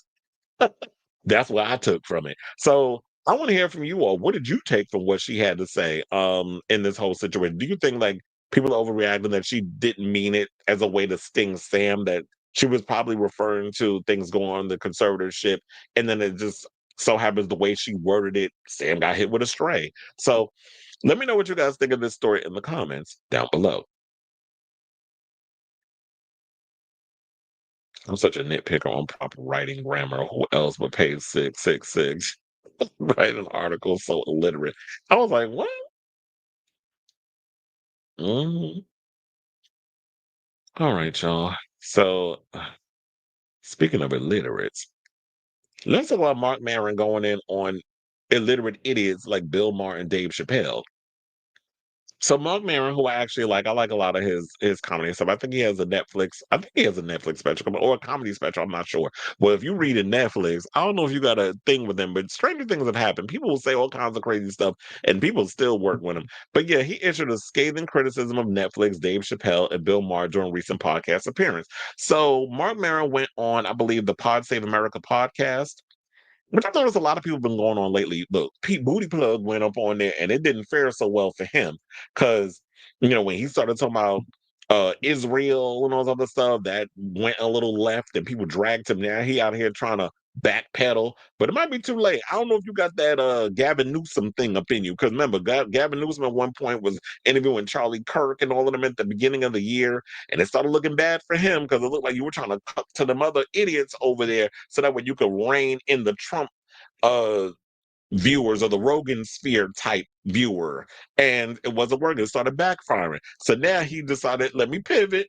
And now I'm doing this whole thing where I'm mocking Trump on social media and doing the same little promotional crap and putting my name and pictures and things on there. So all the stuff that Trump was doing now, he's doing the mirror reflection, and got Fox News and the rest of them all in it, they titties in a twist and all this other mess.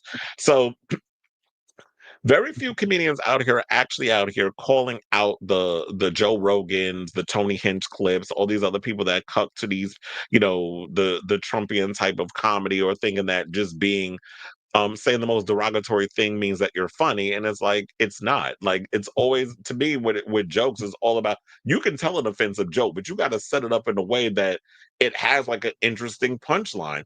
It's kind of like, if I'm not mistaken, I think it was Mark Maron that did a joke where it was talking about people not wanting to say the R word. And the way he set it up to the retard word being used had a great, had a major effect, and made me laugh, because it's like you have to set it up to get to that point of that. Oh, the Rogan fan or whatever is mad because they can't say the R word and free speech, blah, blah, blah. And it's like that mirror of the hypocrisy. When you set that up and you make a smart joke and then you spin it around, it's like, oh, that was clever the way you did that. There's a way that you set up jokes. Just saying, oh, I just want to say the F word, or I want to say like a derogatory word towards gays or black people or whatever. It's not funny. Like, how many times when I worked this Kill Tony thing, people was talking about, I'm gonna pass to say the N-word. And it was like they were doing this little joke, and I was like, okay, but where's the punchline? And then you won and your ass got booed. So people want genuine. You can tell like an inappropriate joke or whatever. It just there has to be a setup there, and it's got to be a payoff, and that's usually how you do jokes. But a lot of them don't understand this. But Marc Maron decided to go in, and he said he doesn't believe business should come before morals. It's exactly why he severed ties with Bill Maher and finds the consistent platforming of controversial comedians on platforms like Netflix to be considerably dangerous. And I do have a clip where he was on the Pod Save America podcast. I got it over on the Twitter, which is where he said why he don't particularly care for Bill Maher. So, and funny enough, I kind of agree with him on this. So yeah, we're gonna come back. We're gonna play this clip, and then we'll come back and talk. Please hold. What do you think about Bill Maher? I can't do it. I always had a problem with his tone. I think I did politically correct years ago. Yeah, I'm sure you did. A couple of times maybe. Yeah. And I think I did real time maybe once or twice. Mm-hmm. But that's when you were dating Ann Coulter at the time. Oh yeah. Yeah, that was a dark time. Mm-hmm. I tried to help her. Like I feel with Bill that there is this, and it happens with some of the other boomers, there's this desperate chasing of relevance that, you know, changes someone's mind in terms of how they approach what they do, and also kind of makes the whole undertaking feel desperate.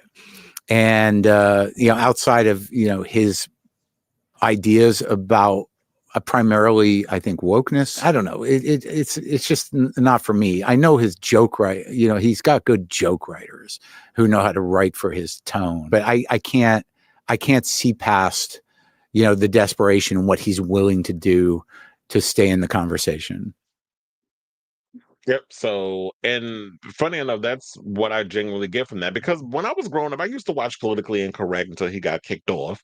And that used to be on ABC. Then they fired him and then they took that show off the air. I forgot what it was. I think he told like was it a 9/11 joke or something or another? And they kicked him off or something. I can't remember. But yeah, I used to stay up late at night, and I used to watch Politically Incorrect. Yeah, I've been watching politics for a long time. So I've been really like not as heavily as I am now, but I used to watch a lot of politically driven comedy type stuff back in the day. And then when Real Time with Bill Maher came on HBO over the years, I actually got into it. I was liking the show, because, you know, I felt like it was giving me, you know, it was this guy up in here who was just saying the most inappropriate stuff. He was being all glib and this, that, and the other. And I thought it was funny. And then when you get older and you know better, then you start to realize that, oh no, it's just some smug prick that's just on here just saying whatever. And it's like, you just sound like a fucking idiot. You will do anything at this point to maintain any kind of relevancy. And that's what Bill Maher gives. Like, it wasn't that long ago, I would say about 4 months ago, that he went running over to the White House to go hang out with Donald Trump. And that was because Kid Rock facilitated them hanging out together, and went and did this whole spiel on his channel on how, I guess, free speech, because that's the main thing that everybody wants to run on and make it like, well, free speech is in danger. And also, you know, Joe Rogan runs on that.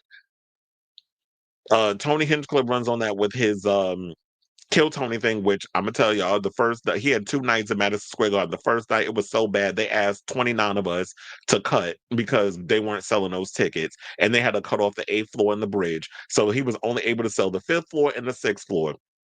So and that was just a stand-up thing, which I heard was really terrible. But I could have told you he's bad with the comedy. When he did the Trump rally, and he came out was from Puerto Rico, the floating pile of garbage or whatever, and that whole situation, he was bombing there. So him doing actual stand-up, he's not funny. But the next day he did the Kill Tony podcast, which was filmed for Netflix. I don't know when that's going to air, but he did that. And we had Matt Rife was on the panel, and then Jeff Ross came out at one point. And so and that was a relatively well put together show, but that's the podcast, and that's more popular, and people knew it was going to be filmed. So of course those tickets are going to sell more. So Tony is really good at facilitating and navigating and being a host. As far as like jokes, leave that to professionals. And I think a lot of these types, y'all days is numbered because y'all thinking that, oh, I can't say anything, free speech. It's like, no, but when you going to tell me a joke? The Joe Rogans ain't funny. And now you out here looking stupid and the tides is turning. Then you got Theo Vaughn, stink mullet looking ass, out here with his stuff. And now you have other people where I'm glad that in a way we have these smart comedians, and there's very few of them, like a Marc Maron um and so many others that are willing to fight back. Oh my God, I totally forgot his name. The Asian dude that was just on And Just Like That. He's been kind of jumping in on this whole situation too, with like very anti Rogan spear jokes or whatever. So yeah, there was that. And he also talked about Dave Chappelle, because we need to get into that too. Because he was saying that there's no, like, they're trying to normalize fascism. Fascism is good for business. If you look at it, that the way that they're using fascism to promote things now, it's not looking too great. I mean, that's where our nation is running, where you will continue to give platforms to the most ignorant of ignorant, but you have, and businesses are all about vibes and where things are turning, and they just want to try to make a quick buck. You already know Netflix ain't got no damn morals, because a lot of their programming is all about quantity and not quality, which is why it's like it takes you like 2 hours to try to find something to watch on that damn streaming service. They just flood the zone with a bunch of stuff, and you just gotta sift through the litter. So then here's what he said about Dave Chappelle, who always likes to take stabs at the trans community for a ha-ha moment.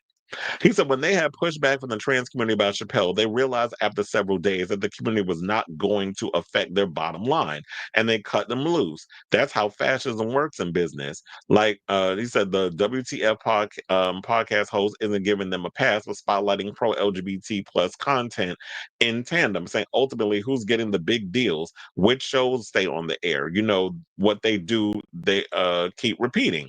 That's them saying we got this other stuff and we know there's a few of you, so we're throwing you a bone. So shut up. Which is exactly what it is. So it's like they'll give you a little quiz show, they'll give you a little heart stopper or whatever the case is. It's like, see, we don't hate the gays entirely. We give y'all a little something. We're gonna throw you a little bone, we'll throw you a crumb. Shut the fuck up. And let Dave Chappelle do his transphobic jokes, which is high, by the way. Like, I love a good trans joke.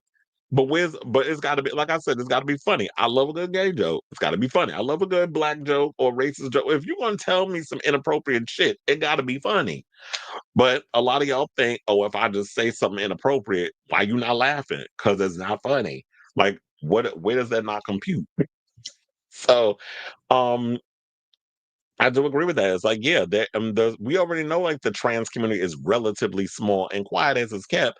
There's a lot of the queer community that does not fully support or even defend the trans community on a mass level. So yeah, they are marginalized on a much smaller community, and they know that at the end of the day, they're not gonna affect how much money we make. If it affects the bottom line, that's the only they care about. It's money, it's business. They don't care about your feelings. Feelings are not facts. So if it affects the coin, then they back off. But if it makes a little dent, it's like, okay, we lost like a couple thousand people. That's not going to hurt us in the end of the day. And then I should also point out that they are ending the WTF podcast after 16 years. Say he's burnt out and they're overly satisfied with what he's doing. And if that doesn't mean he's going to leave forever. But if something else pops up, he'll jump up on it and he'll probably revive or come up with a new idea, which is what people do when you're an artist. But it's like when I've been doing the same show for like almost 2 years, 20 years, it's time to wrap it up and take a break and reinvent and come up with something else. So I totally agree with Marc Maron about this. Like, I stopped watching Bill Maher a couple of years ago because it was just, you go based with your views will go where the wind blows. Like, you really don't stand on nothing. You think because you were 60 something years old, you smoke, or maybe might be older, like in the 70s.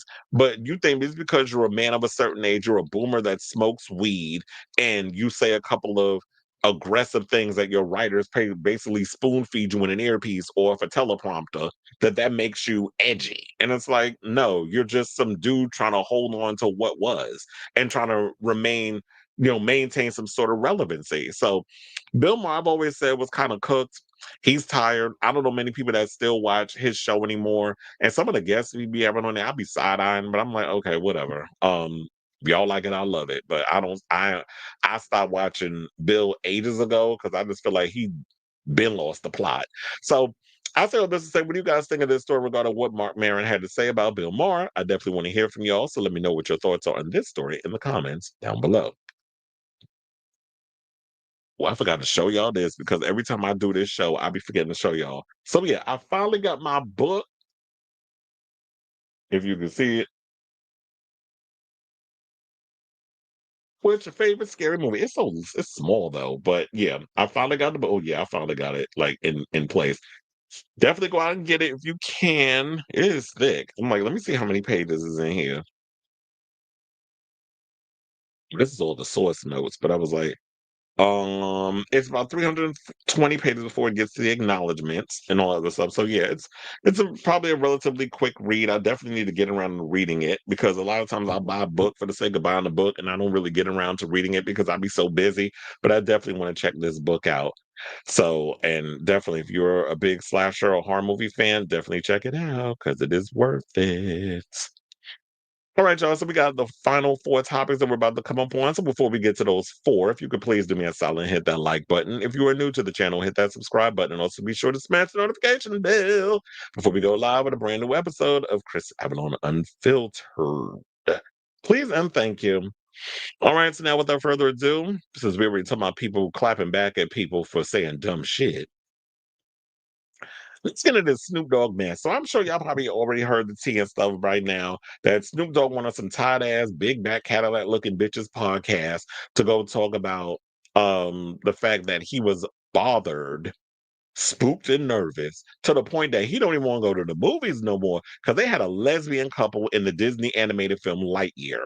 So he had a whole problem with it. Yeah, Calvin Cardoza Brodus Jr. had a problem with seeing lesbians up on the screen when, mind you, last time I checked, sir, you did an episode of the L Word. So you ain't no problem being around lesbians then. Not saying everybody in the cast was gay, but it was basically the lesbian equivalent of Queer as Folk at the time.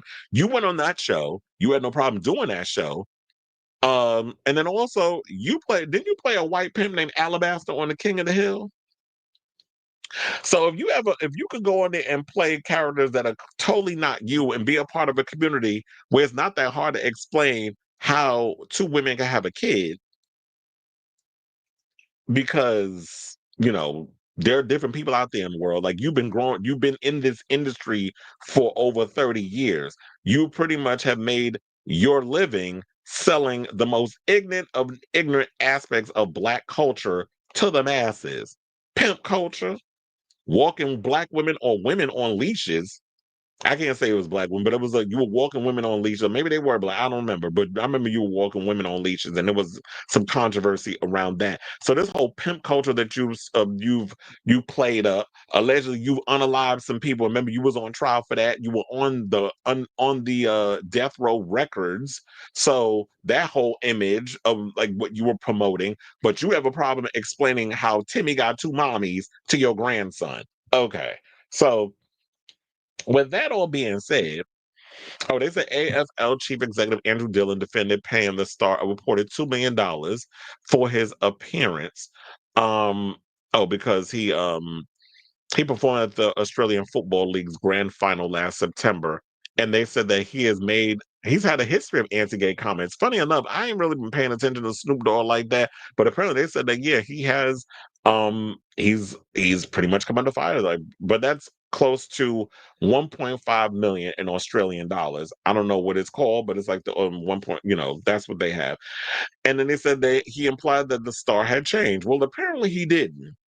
Because maybe he changed in front of you, but apparently they said, he hasn't. Because if you go on and making a comment like this, and to my ish, I ain't come for this ish. I came here to watch the goddamn movie. Y'all throwing me in the middle of this ish that I don't have an answer for. So you don't really have an answer for how to tell a kid how 2 women have a kid. And I understand maybe he's a little too young, because I remember once upon a time when I was a little kid and I asked my parents where babies come from. My mother was like, "You was a little too young. I'm not ready to have this conversation with you yet." But then a year later, we came around to it and she sat me, my sister, and my brother down. We watched a little cartoon on like reproductiveness and where babies came from and that sort of thing. So yeah, kids are always going to be genuinely curious and trying to understand what things are. And yeah, when we were growing up, we didn't have animated movies or kid films or regular movies or whatever that showed queer representation. So we didn't have to worry about that growing up.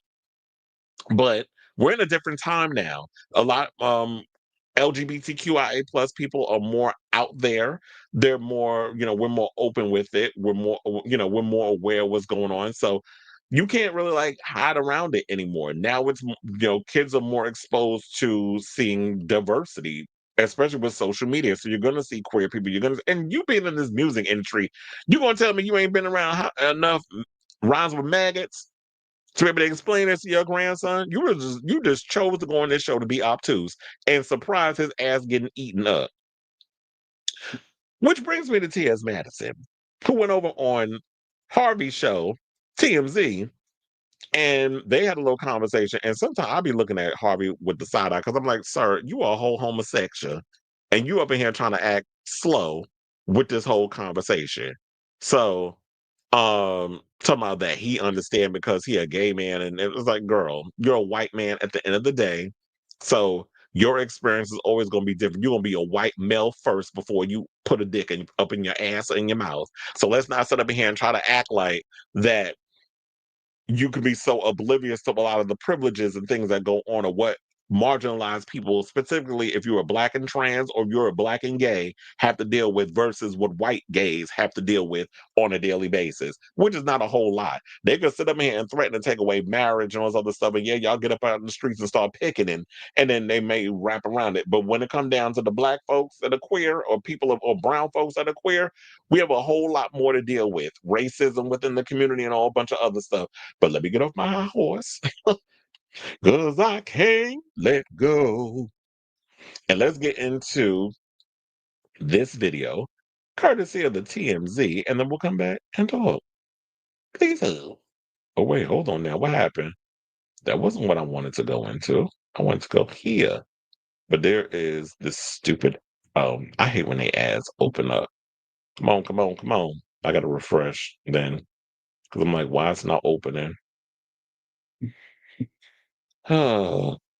Of course, it's going to play an ad, so now we got to sit through this mess. I don't know why it's playing. Well, let me scroll down a little bit. 17 seconds. Come on. Come on. Come on. And I had this whole damn thing ready. Here we go. DSW. Hurry up. God damn it. What say you about this? Well, I have questions, and I wrote a few of them down. Snoop Dogg has historically been an advocate against censoring, and his fame is based off expression. So my question is, Snoop, you have music videos with women dancing and kissing other women, dancing naked.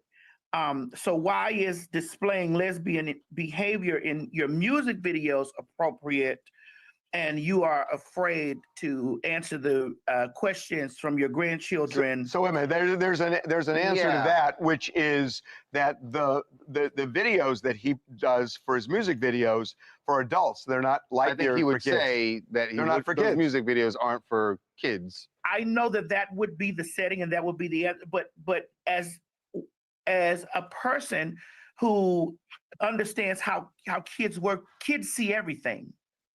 Kids see everything. They see music videos. They hear lyrics. They hear these things. But TS, that's where parenting comes in, right? I mean, you're right. Kids, if you just let them, they can see everything. But I'm glad you said that's where parenting comes in, because as a parent, you should also explain to your children that other things exist in the world outside of what you have deemed normal in your own home. Let me ask you something, because I'm gay.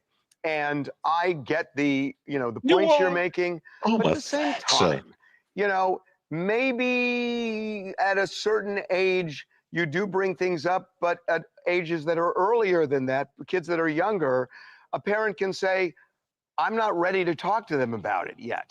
I mean, that doesn't make them homophobic if they say, I don't want to talk to them about all this until a certain age.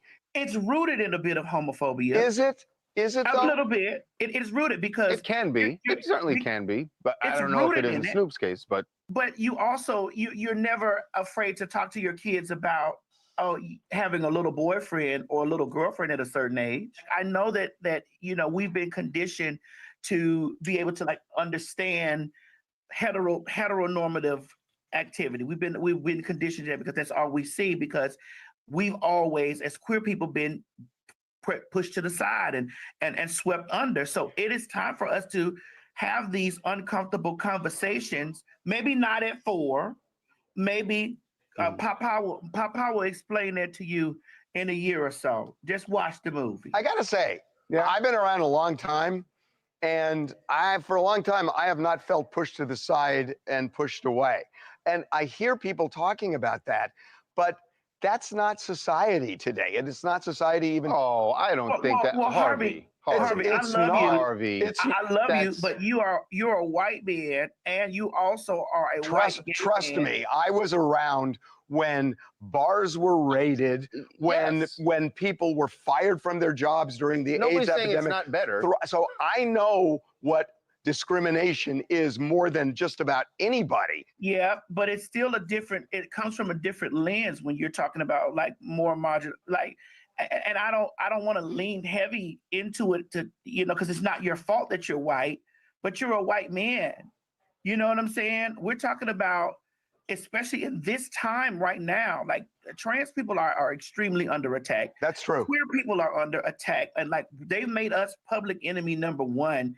And we're just existing. We're not even a large percent of the population, and they're making it seem like that our existence is forcing everybody else out. I get tired of people of color, and it's particularly Black men that are voicing these things and are a part of the problem. And I think that what tends to happen is that we all forget, what hand that we play in.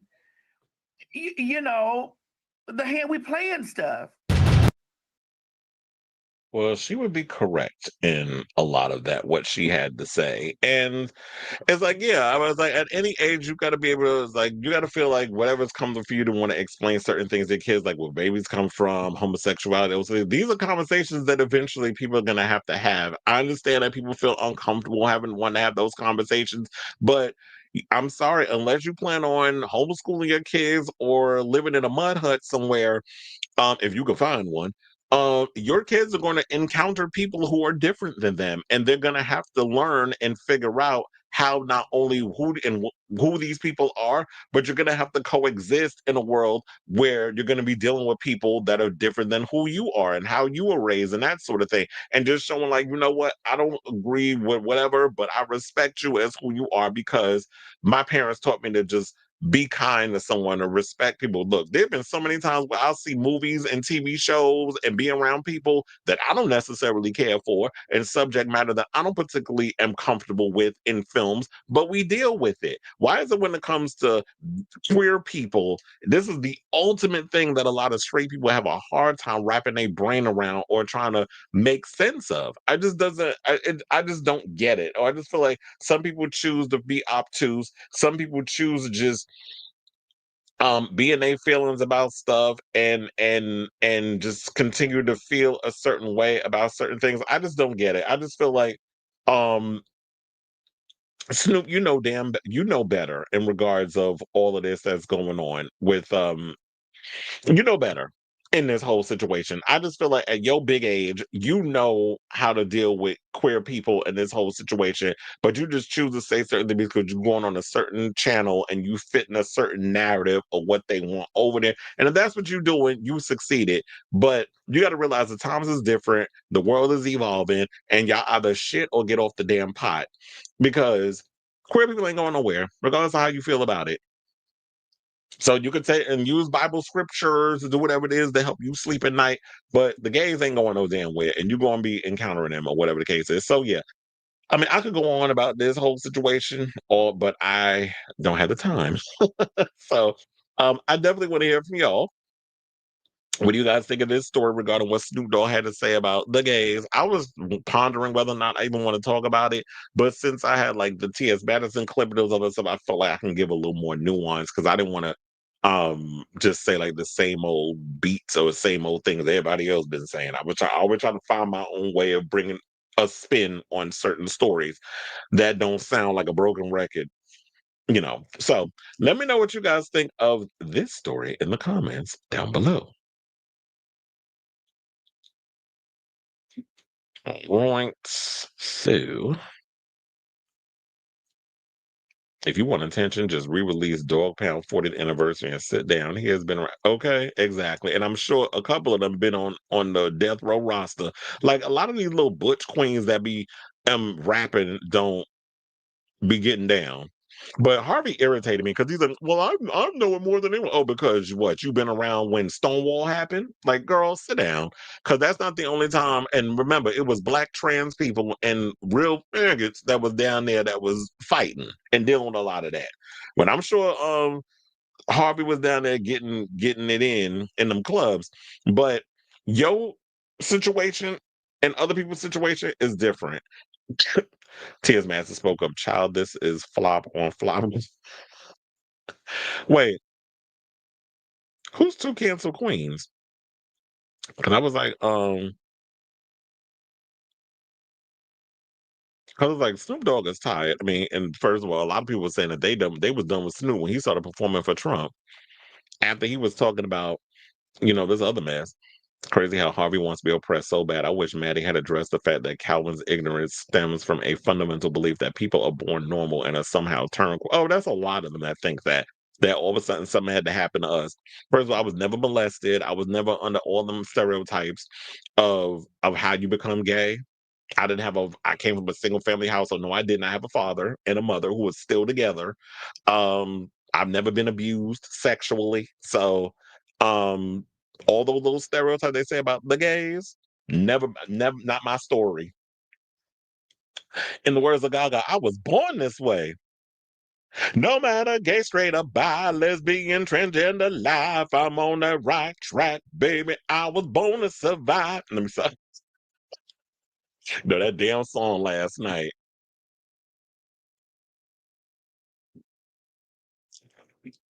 All right. Let me power through this show because I gotta go. I gotta be in work in 2 hours. I'm gonna have to power myself over there. Get there by the skin of my teeth. So we gonna get through this show. But anyway, let's get into some drag race news and let's talk about Laganja Estranja. So for a while, Laganja has been running around here talking about she would never do All Stars. And I think it was because of what happened during her season when she was on RuPaul's Drag Race. She hasn't been able to live down some of the certain things that she was going through on that show. People was mocking her, calling her being fake because she was doing the and all that other stuff that was going on. And I was living for it. It was funny and she was a little annoying. But here's the thing, I met Laganja a couple of times. I worked with her in a couple of shoots. She is lovely. But for the most part, I've always said like I would love to see her work on do RuPaul's Drag Race. I would love to see her come back on, and she's always kind of been hesitant to do it. The one time we did see is when she came on as a lip sync assassin. Y'all wanted us West Side and did that jump split into the screen, and then we was living and she turned it out and we was living for it. But now she recently made an appearance on Race Chaser with Willem. I think Willem wasn't there, but it was Alaska because the podcast is over on Spotify, but I don't think the actual visual episode is up. So yeah, she finally addressed it, saying that she may be interested in going back on All Stars. She said, actually, I've been teasing it online, but the doll is thinking about going back.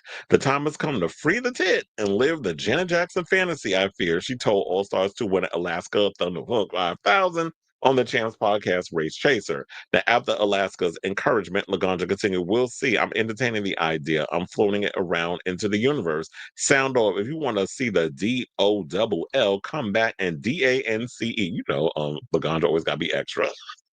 So you know, she did say back in 2024, the only way that you would see her on All Stars is that if she goes back as a choreographer, and that I get to leave my mark on the franchise that way. And I feel like she left her mark on the franchise when she came on, did the when she came on as a lip sync assassin. I was living for when she came on and did that.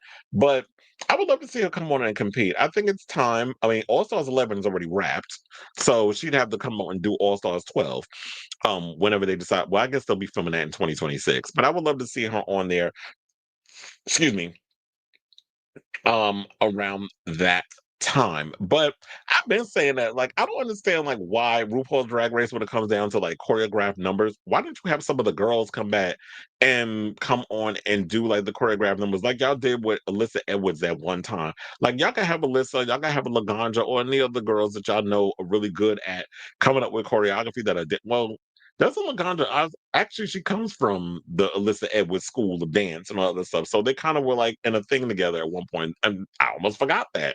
Angia Gunn and a bunch of others. So I think it would be great to see her on the show, and I hope she actually does it, because I just feel like, I know you kind of go back and forth on it and you flirt with the idea, but I really feel like it would be time for people to see you, because it's been a long time, and even though some of the fans know you, a lot of the newer fans, I don't know if they watched the old episodes. And your season was legendary, the one with Bianca Del Rio, and that's still one of my favorite seasons. I do like to watch the clips every now and again and have a cackle. I'm feeling very upset. Remember that line. So shout out to you, Laganja. I hope you actually do it. Oh, speaking of which, before I even exit out of this, I also saw that Roxy Andrews recently did an interview with Ricky Cornish, and they asked her if she think Detox would want to come on and do the show, and she said that she has been trying to get Detox to come on and do it. She said, I beg her all the time, sister, it's your time. We have to go, you have got to come back. She said that Detox still works full time. She's always traveling, she's always booked, she's still she's still a fan favorite, and I think that she would be absolutely amazing. And we both know that she would be great. If they called her and asked her, she's gonna be there. It's time for the kids to see Detox in full action. And that I actually agree with, but then again, no shade, Roxy, but I don't think Detox would do it. And Detox said the reason why she wouldn't do it is because, remember, when she was on Roscoe's, she was pissed with how a lot of the things that was going on with the previous season, which was what, All Stars 9, and Roxy was on there, and she felt like Roxy was positioned for her to win the season, and she didn't. So she didn't like the way production was playing around with the whole situation, and it pissed her off.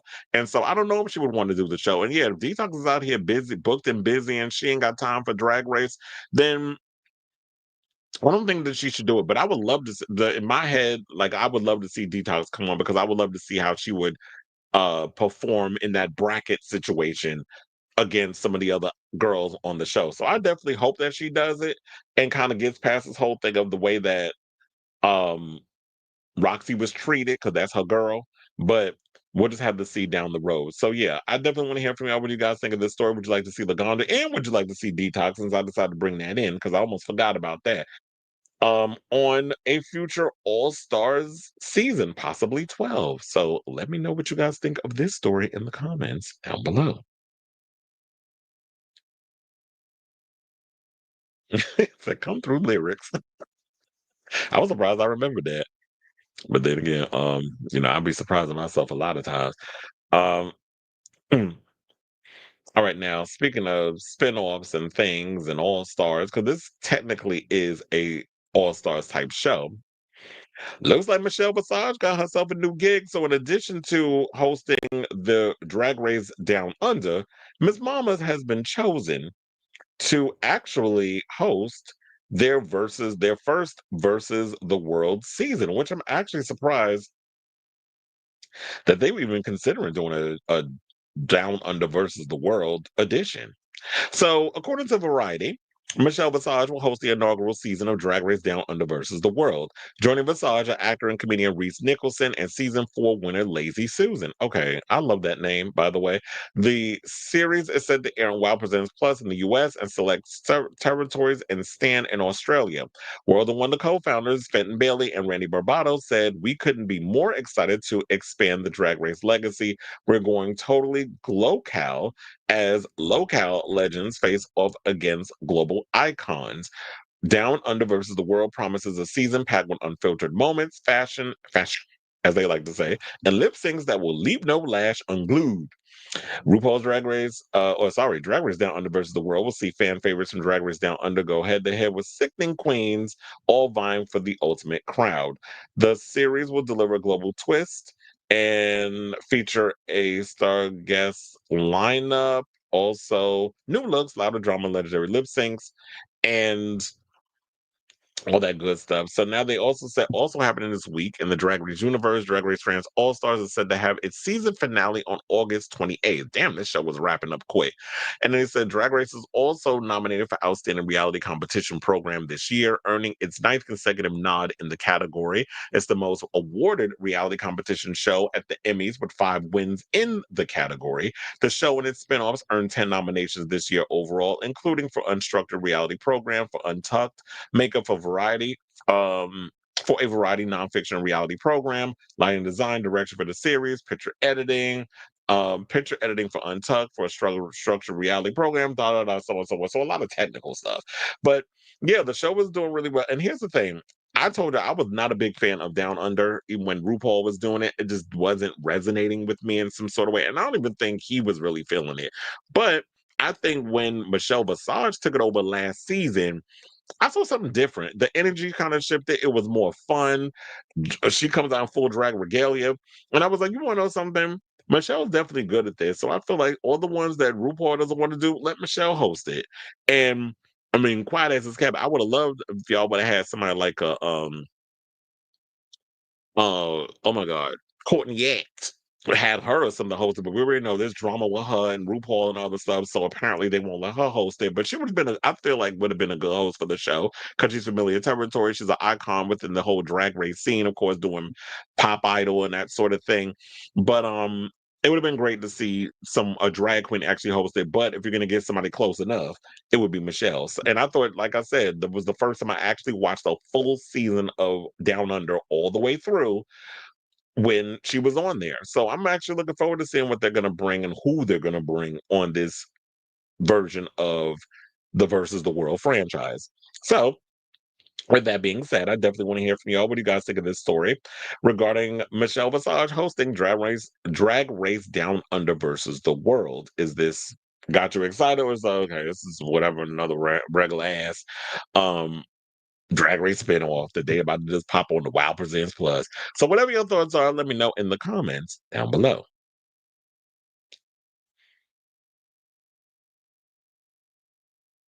Did she?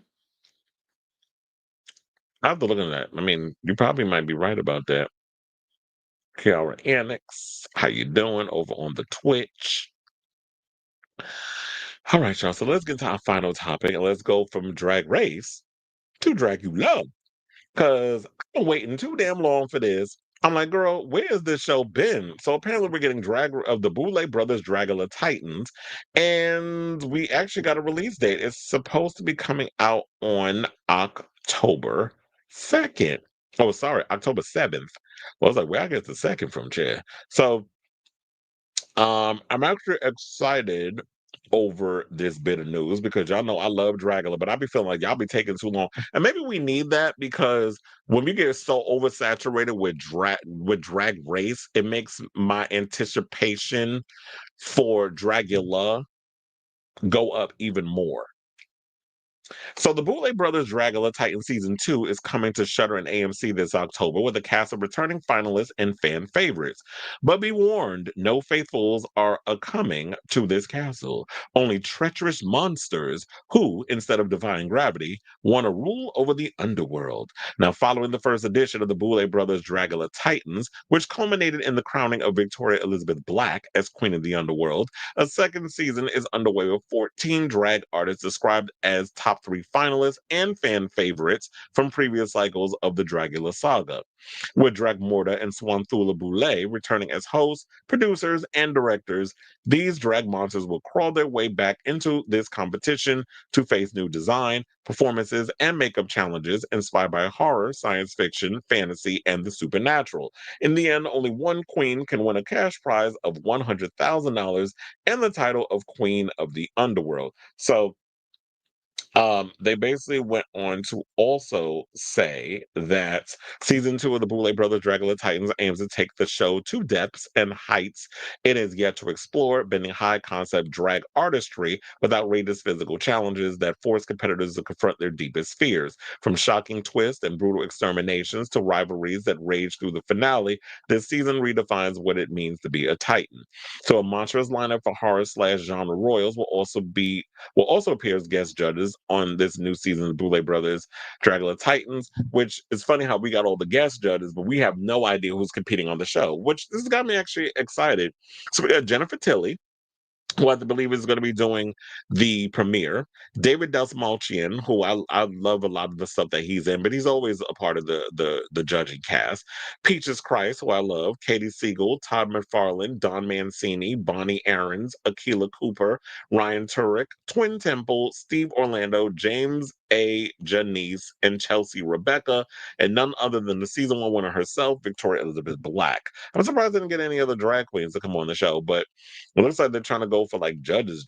Like they really stepping it up over there on the show. So a mysterious raven delivered a missive written with blood as ink on parchment paper from Emmy Award nominated creatures and creators Dragmorda Swamthula Boulay, which reads, "We didn't just want to make another season of the Boulay Brothers Dragula Titans. We set out to create a monster of a season that would completely eclipse everything that came before it. We pushed ourselves harder than ever, brought back the fiercest competitors in the show's history, and packed every episode with shocking twists, jaw-dropping artistry, and real emotion. This is Titans fully realized, bigger, darker, and more unrelenting than anything we've done before." So their final words would be, "May the Titans bloodbath begin." Remember, they always do that on the show. They kill me whenever they be doing this with their hands.